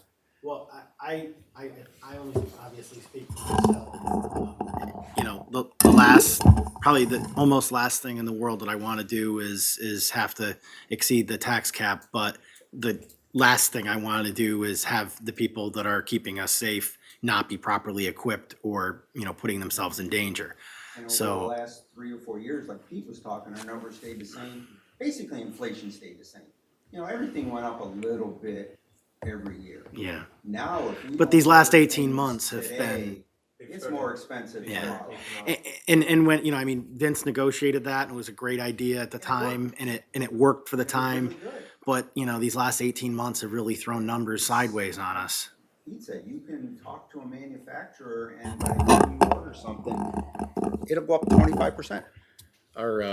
Our biggest for Malta Ridge and Round Lake too, because we piggyback off, we're not duplicating buying trucks. So we have our truck 388, which is our ladder truck. It's a 100-foot Suffin aerial. We need that for Ellsworth Commons, the big apartment buildings and commercial buildings.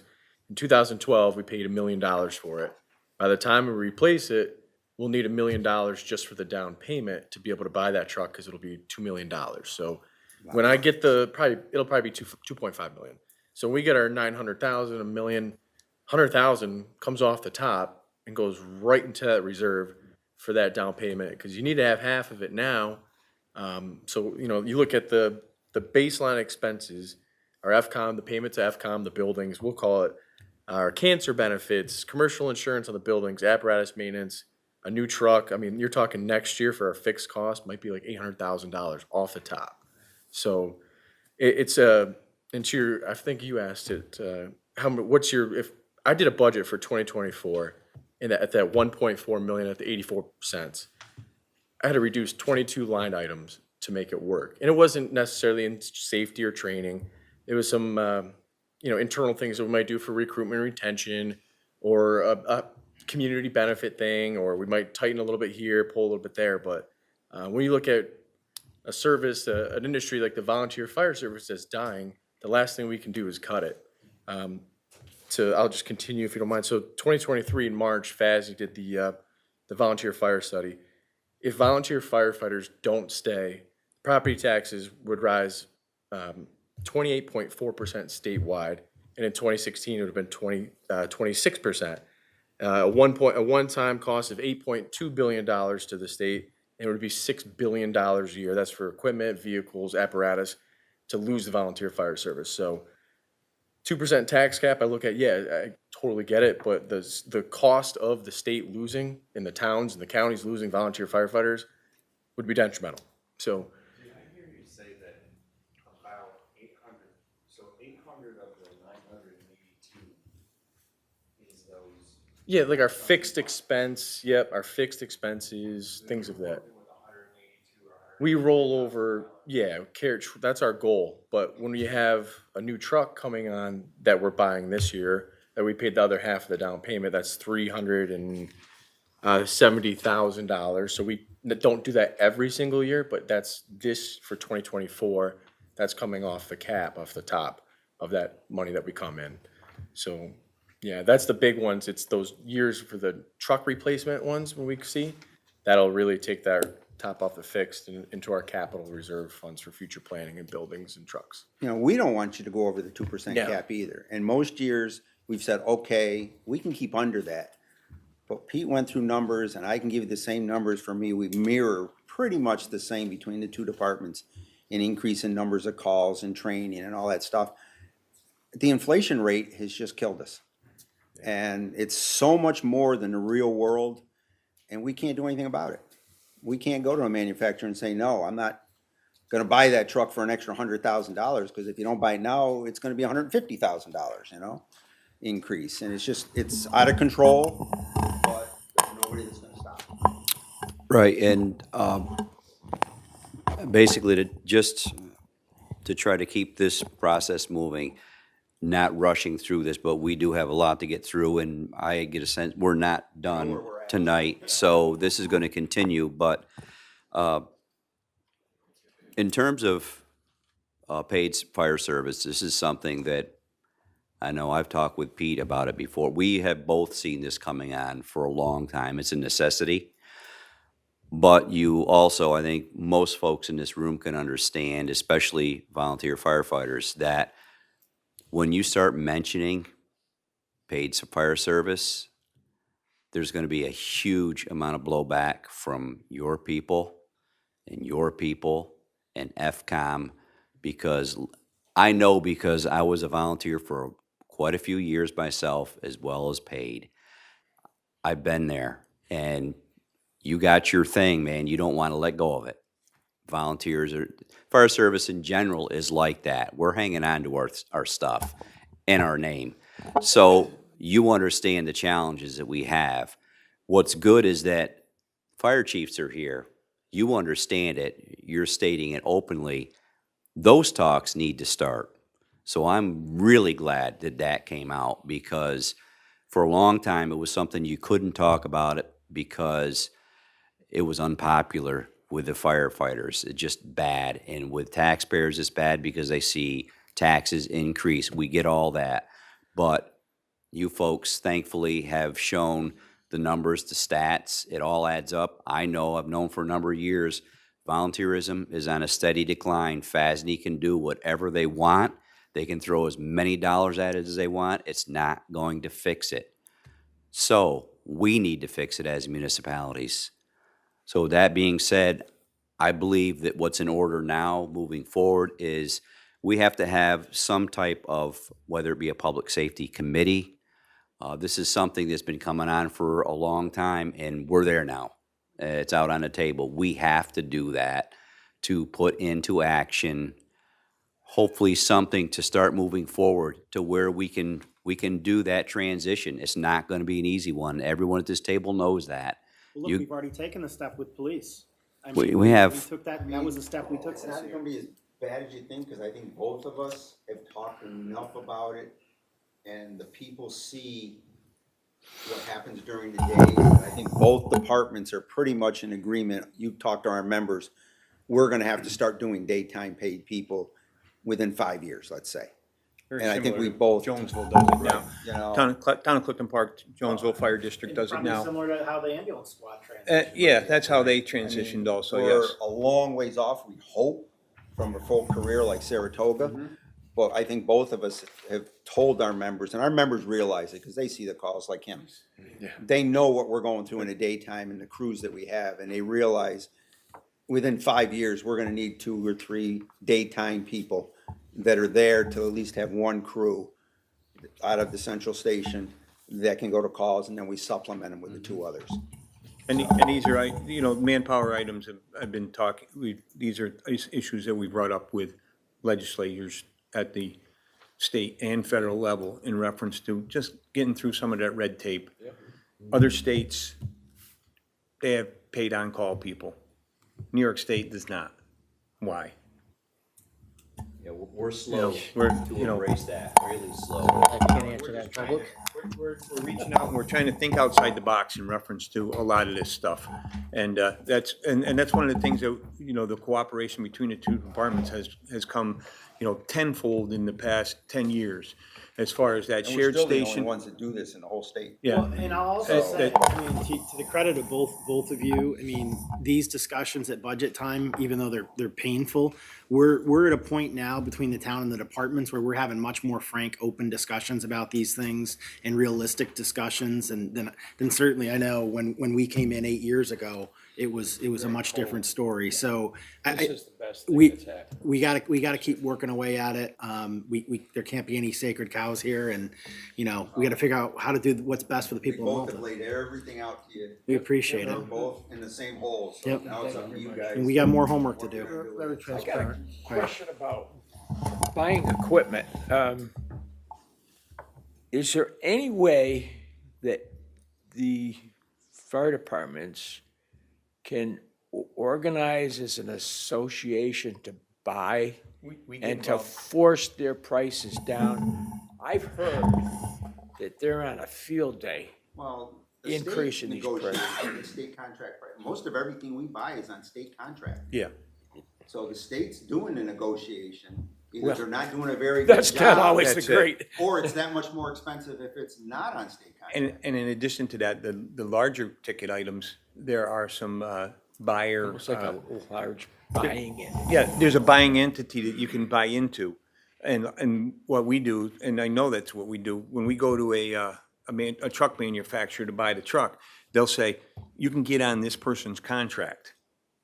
And we can piggyback on the price that they got, and they give them a better price than they give us by ourselves. The That's last 3 actually trucks trying I've done that. Yeah, Done at this point. yeah, we're doing that. And we've been doing that I used to do it in the city.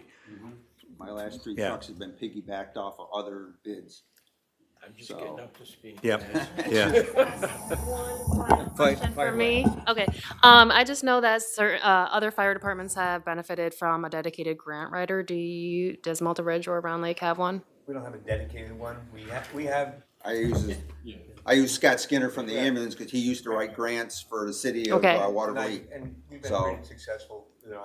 I've been pretty successful Yeah. this year with a couple of things. Right now, Perfect. we've got a grant out for radios for, between us, I think it's 300 and some odd thousand Awesome, dollars. okay. We've made it through the first couple of stages, so we're hoping we're gonna make it all the way to the end, because that could say between us, I think 380 or something we applied for All right, to replace our radios. Now, we're trying grants, and as soon as they get done with that, they're gonna write a grant for the air packs. Awesome. Because that's almost $1 million between us.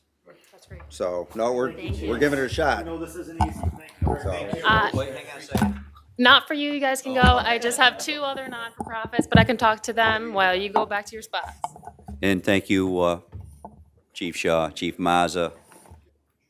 And we'll get there. Whose was this? Steve's. I think I'm stuck underneath, sorry. Did the bathroom break yet? Sorry. Coffee sloped it. All right. Thank you.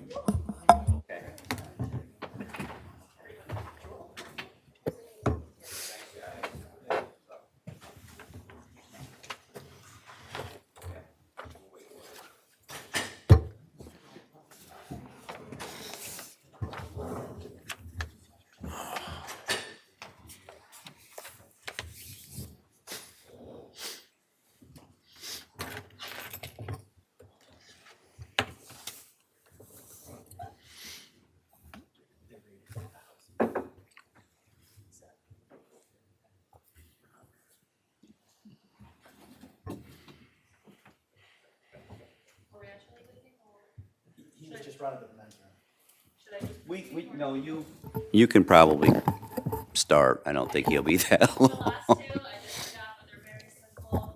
One of them is with the library. We do have a contract for another 2 years, so for 2024 and 2025. So the appropriation to them remains the same at $339,000. The last nonprofit, if you want to call it that, is with the sheriffs.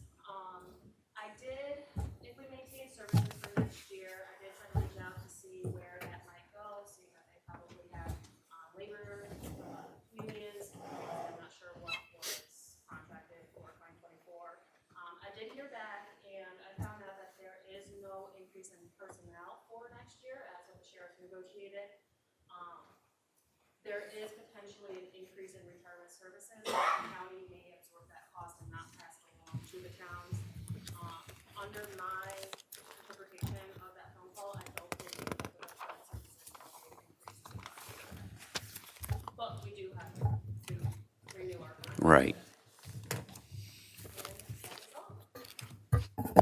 Thank you so much, Julia, for your work. I appreciate it. Julia, good work on your first Your budget. first one through, you did I know great. we're just starting, but good job. Kevin couldn't have done it any better, Told you it'd be Julia. interesting today. Thank you. So that concludes the budget workshop, our first one. So we will now move right into regular town board business. First item on the agenda is to approve Justice Court Assistant Program, JCAP. So moved.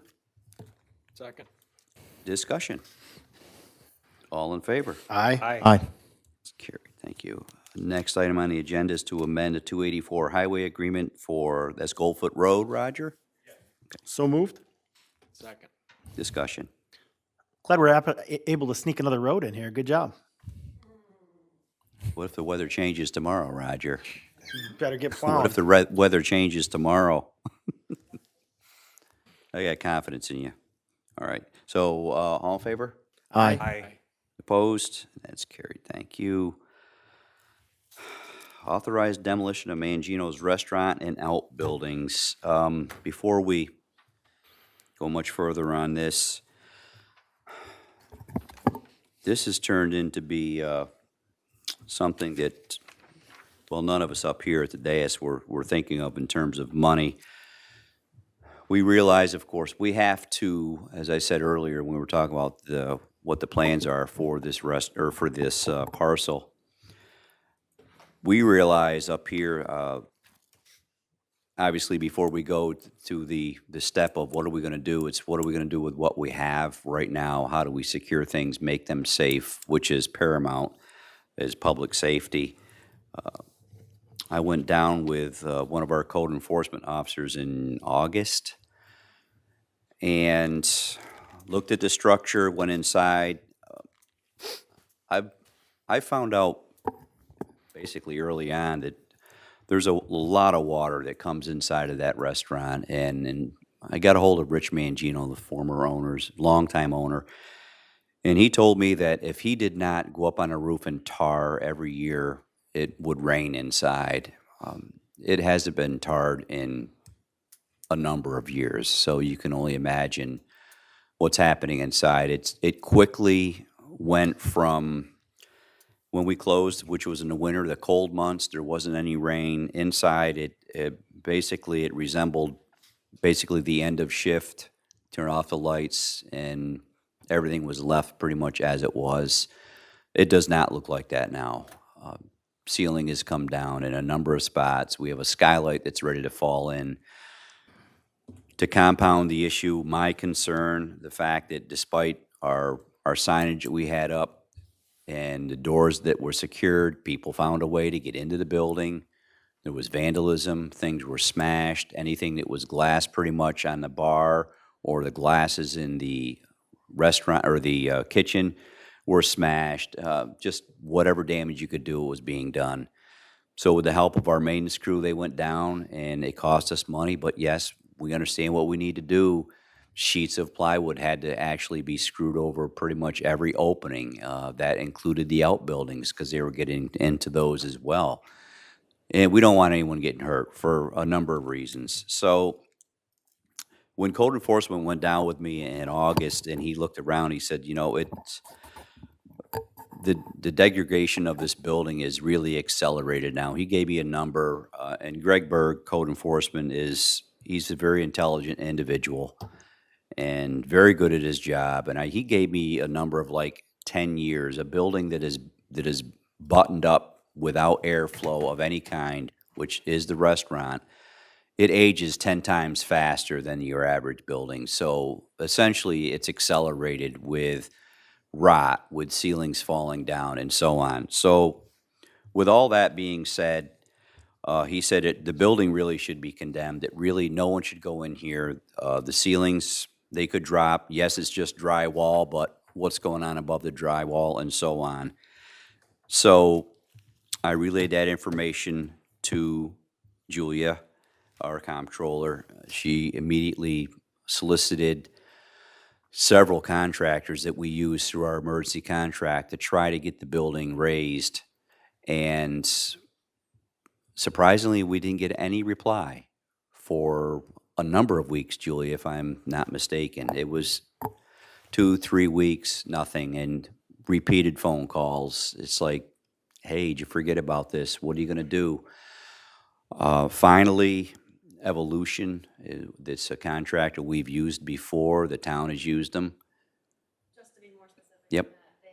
We did put out a formal RFP, can't remember which year, but Evolution Contractor has bid to be and won the bid for our emergency contractor, just to be specific. Yes, thank you, Julia. That's important information. Yes, thank you. So, to the point, Evolution came back. I walked the site with one of the representatives a while back. They looked at it and said, yep, we can do it. It's going to have to be done in what they call a controlled demolition type setup, which means they have to treat the building as if there's probably or possibly asbestos in the building. So they'll treat it as if there is asbestos, hazardous waste, and so on. So that bumps it to a different category right away. That's to keep people in the surrounding neighborhood safe, as well as the people that are doing the demo work. So that puts it in a different classification. So he calculated tonnage, which, as the fire chiefs pointed out, as our EMS director, Scott Skinner, pointed out, nothing has gone backwards in price. Everything has accelerated in price, some things more than others.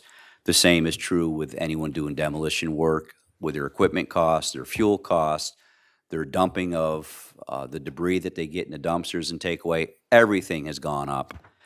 So the result was a less than, well, it was a shocking quote from Evolution with everything considered, and to the tune of roughly $250,000, $250,000 to take down the restaurant proper. 1, 2, 3 basically outbuildings. One is it was a former apartment, if you will, on a lake shore front. There's not much left to it, but nonetheless, there's leftover construction items from that, building material and so on. That would be cleaned up. Anything that's left on the shorefront would be cleaned up. There's an old garage shed, for lack of a better word, that's also on the property that would have to go. There's one building that we hope to repurpose. I've been told it was like an original Clam Shack was the name. It was a business early on, years and years ago. We thought it would be cool if we could preserve that, keep that. It's structurally, it's not in bad shape. It's going to need work, obviously, but nonetheless, we would like to keep that. There's an older garage that was used, especially in the 70s. It was popular for snowmobile repair, snowmobile servicing, and so on. That would go. It's basically not much use. So those 3 buildings, the restaurant proper, would go, be taken away, and it'd be as if they were never there. And even so, that's a hard pill to swallow, that much money. So what we're wrestling with now, what we're forced to wrestle with as a board is, all right, we know the building's not safe. We know that despite so far our efforts in securing the building, people can and will, if they persist and really want to, they can get inside the structures. They can get anywhere in sight. So we know that it's a hazard. We know it's a hazard because it's been condemned. We want the buildings gone, but at the same time, $250,000 is a lot of money. So that is before us right now in terms of what the board chooses to do moving forward. Do we say, hey, you know what, maybe we can get a cheaper bid, maybe we can get it done? I have a few concerns. First and foremost, public safety. The longer the buildings stay there, the more of a liability, the more of a danger it is to anyone that may choose to get near or inside. Also, we're closing in on winter months. That makes me a bit nervous because things tend to slow down in the winter months and not get done so much. The last thing I would like to see is a foot of snow and a storm piling up on the roofs and collapsing the building, making it even more of a hazard. Now it's not secured in any way. So to the point, we're kind of like in a catch-22 right now with what we do. It's a lot of money. We knew that this venture was going to cost the town money. We were hopeful it wasn't going to cost this much money just to get down to what I call that clean slate, but that's a choice for the board. So that's the long and the short of where we've come from and where we are. So I'll open it up to the board for their comments. Hey, Mark, I have gone in that structure, I think it was in August, Mm-hmm. and I was really shocked at the vandalism that has taken place on the inside with dishes just being thrown against the wall, broken, lamps pulled off the wall, ceilings falling in. It was a disgrace. It was My eye-opening. Number one feeling is I don't want anybody in there and have an accident happen. That would be the ultimate last thing I would ever want to see. Mm-hmm. There's been signs that they've been in there. I don't know how it is since they've put plywood, they put plywood up there. They've locked the front. I'm sure if they really wanted to get back in there, they would. My ultimate goal is the safety of anybody in there before it comes down. Well, I agree, the safety is no question. There's no question the place has got to get demolished and come down. That's a given. Question is fiscally responsible for $250,000. I've looked at the quote. I was skeptical of some of the 120 truckloads. Is that a quote? Is that a hard line on that? Or is that, hey, if they use 75 truckloads, then that price comes down? So it's not a fixed price on that? Is it, and you said something about an invitation for bid out to the public. Has that been out to the public yet? It's been out. But just to be clear, it was for an emergency contractor Right. generally, Mhm. not for this, so that we would have a contractor right on standby. Yes, that is one situation in which Evolution was awarded the bid. But I would- myself, once I was notified, Got a quote. condemned, and instituted, and I had an emergency situation in which I reached directly out to contractors just because I didn't want our Evolution to be the only. Well, I think we should put it out to the public 30 days. I'm a proponent of not rush to failure, on spending this much money. If we get it out there, get some public, some notice out there and see if any, demolished companies will come in there and look at it, because that's a very high price. I'm happy to hear that it's not a fixed price, because that's a lot of dump trucks, 120 runs, that's a lot. I mean, Aren't we gonna have to, aren't we gonna have to have an engineer put a set of specs together for the bid documents? So, yeah, I mean, that's my concern is from a timing standpoint is we're sitting here on October 2nd, and to put together the appropriate specs is probably going to take at least 2 weeks and then another 30 days for proposals. We're talking mid-November before we have, if we get proposals. Right, and in hindsight, I mean, looking at the time right now, initially, as Julia said, when something's condemned, you don't want it hanging around. I didn't want it hanging around. None of us wanted it hanging around. But did we think that we were going to go weeks and not get any response? We were patiently waiting as long as we could to get a response, and Evolution was the only one.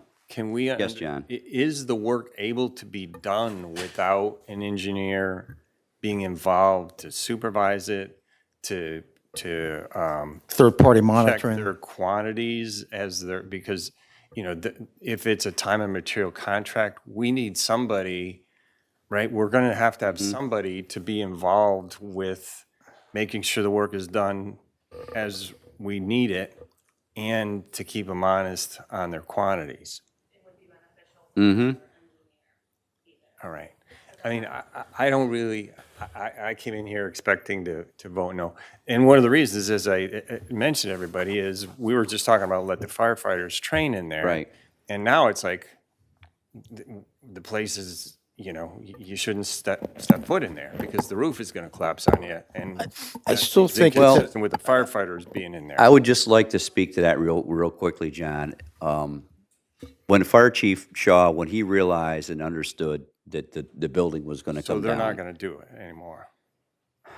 Well, that's still completely up to the board. The I fire don't want company, they were offered that. If there's The way to look at it, this risk and the ceiling's falling in, I don't want the them. way to look at it, John, is, again, I spoke with the fire chief. He went down with me. We did look inside the building as much as we dared. He still said he believed it would be something that would be advantageous for the membership to train in.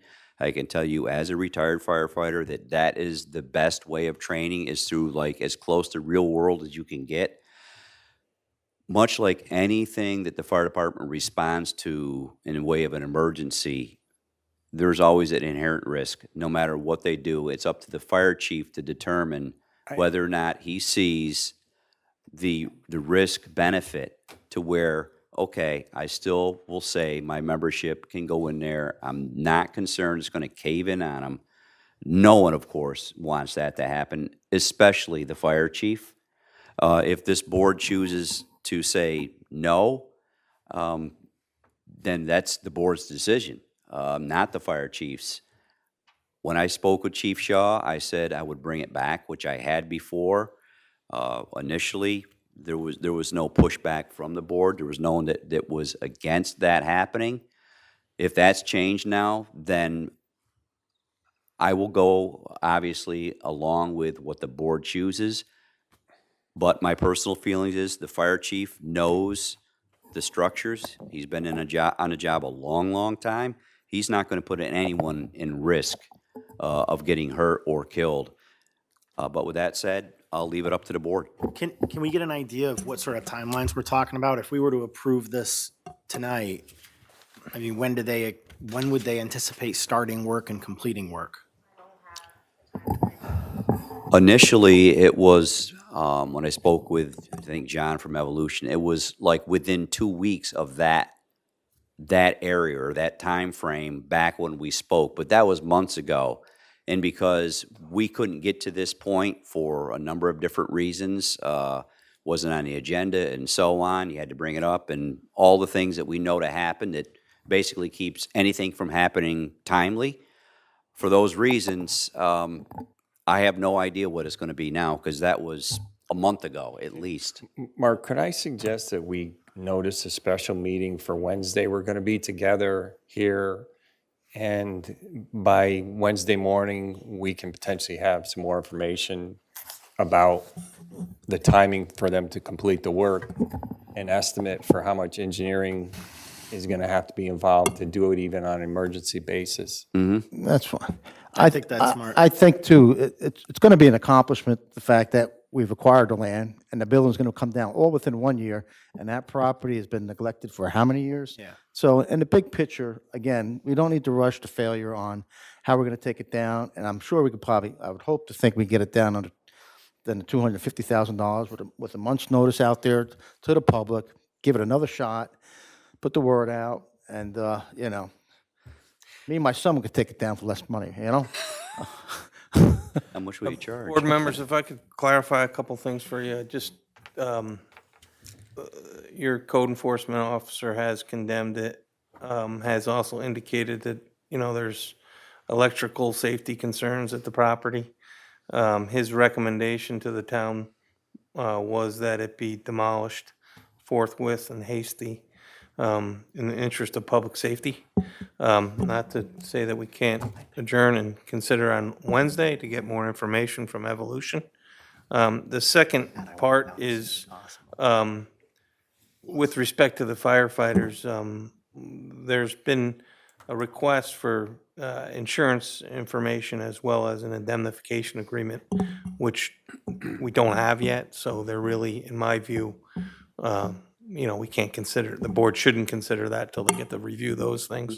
But the real issue here is, just for clarity's sake, if we're dispensing with the process of the RFP, and getting competitive bidding, you know, your decision before you is whether there's emergency that justifies that.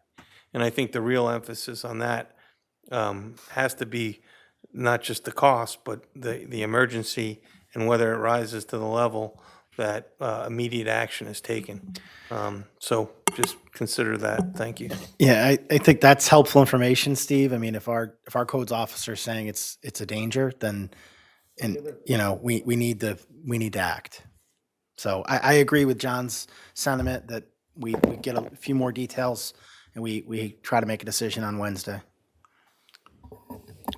Okay, so we will table this resolution. Do we have a motion to table? I'll move to move. Has it been moved? No, it hadn't. All right, so Oh, that's right, we didn't even move it, so we're good. All right, very good. That's what we'll do then. Thank you, gentlemen. Now, next on the agenda is budget transfers.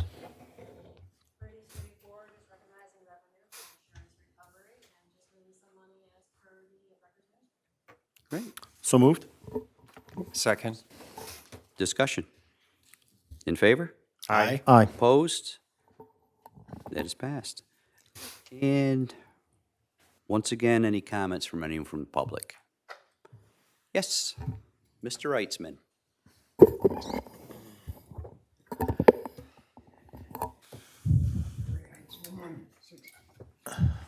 60 Round Lake Road. Just some comments on Mangino's. I don't know the property at all, but are you talking about removing foundations as well? Mm-hmm. Where there are oil tanks, you know, other things? I guess just make sure that you get what you want in a spec or a bid for demolishing. And to also protect the runoff from the site. If there are hazardous materials there as they're demolishing, make sure it doesn't go in the lake. Right, and actually, thank you, Murray, that's actually very good points. And when I spoke with John from Evolution, we actually touched on those and discussed them, and basically, the takeaway was that when Evolution left and all the dumpsters were gone, it would look like rather, that no buildings were ever there. It would be foundations gone, in fact, they were gonna bring up the concrete aprons that were there. There was gonna be no sign that the buildings or the structures were even there. In terms of any tanks or anything like that, there's none that we're aware of. I'm sure that they'll have to do their due diligence, and we also discussed in terms of waterfront, especially with the leftover apartment there, and he said absolutely, they would have to do that anyway by law, really. So absolutely, very good points. Thank you. And also, if they have to calculate some fill, you're going to have to level the surface afterwards. Absolutely. Yes. Thank you, Murray. Any other comments? Yes, Darlene.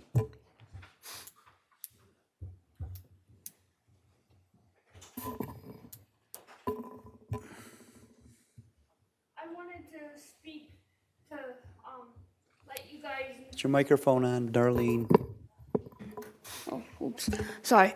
I wanted to speak to let you guys know more also and kind of piggyback because anything else going into the lake, because riding my trike around Saratoga Lake is one of my favorite things to do.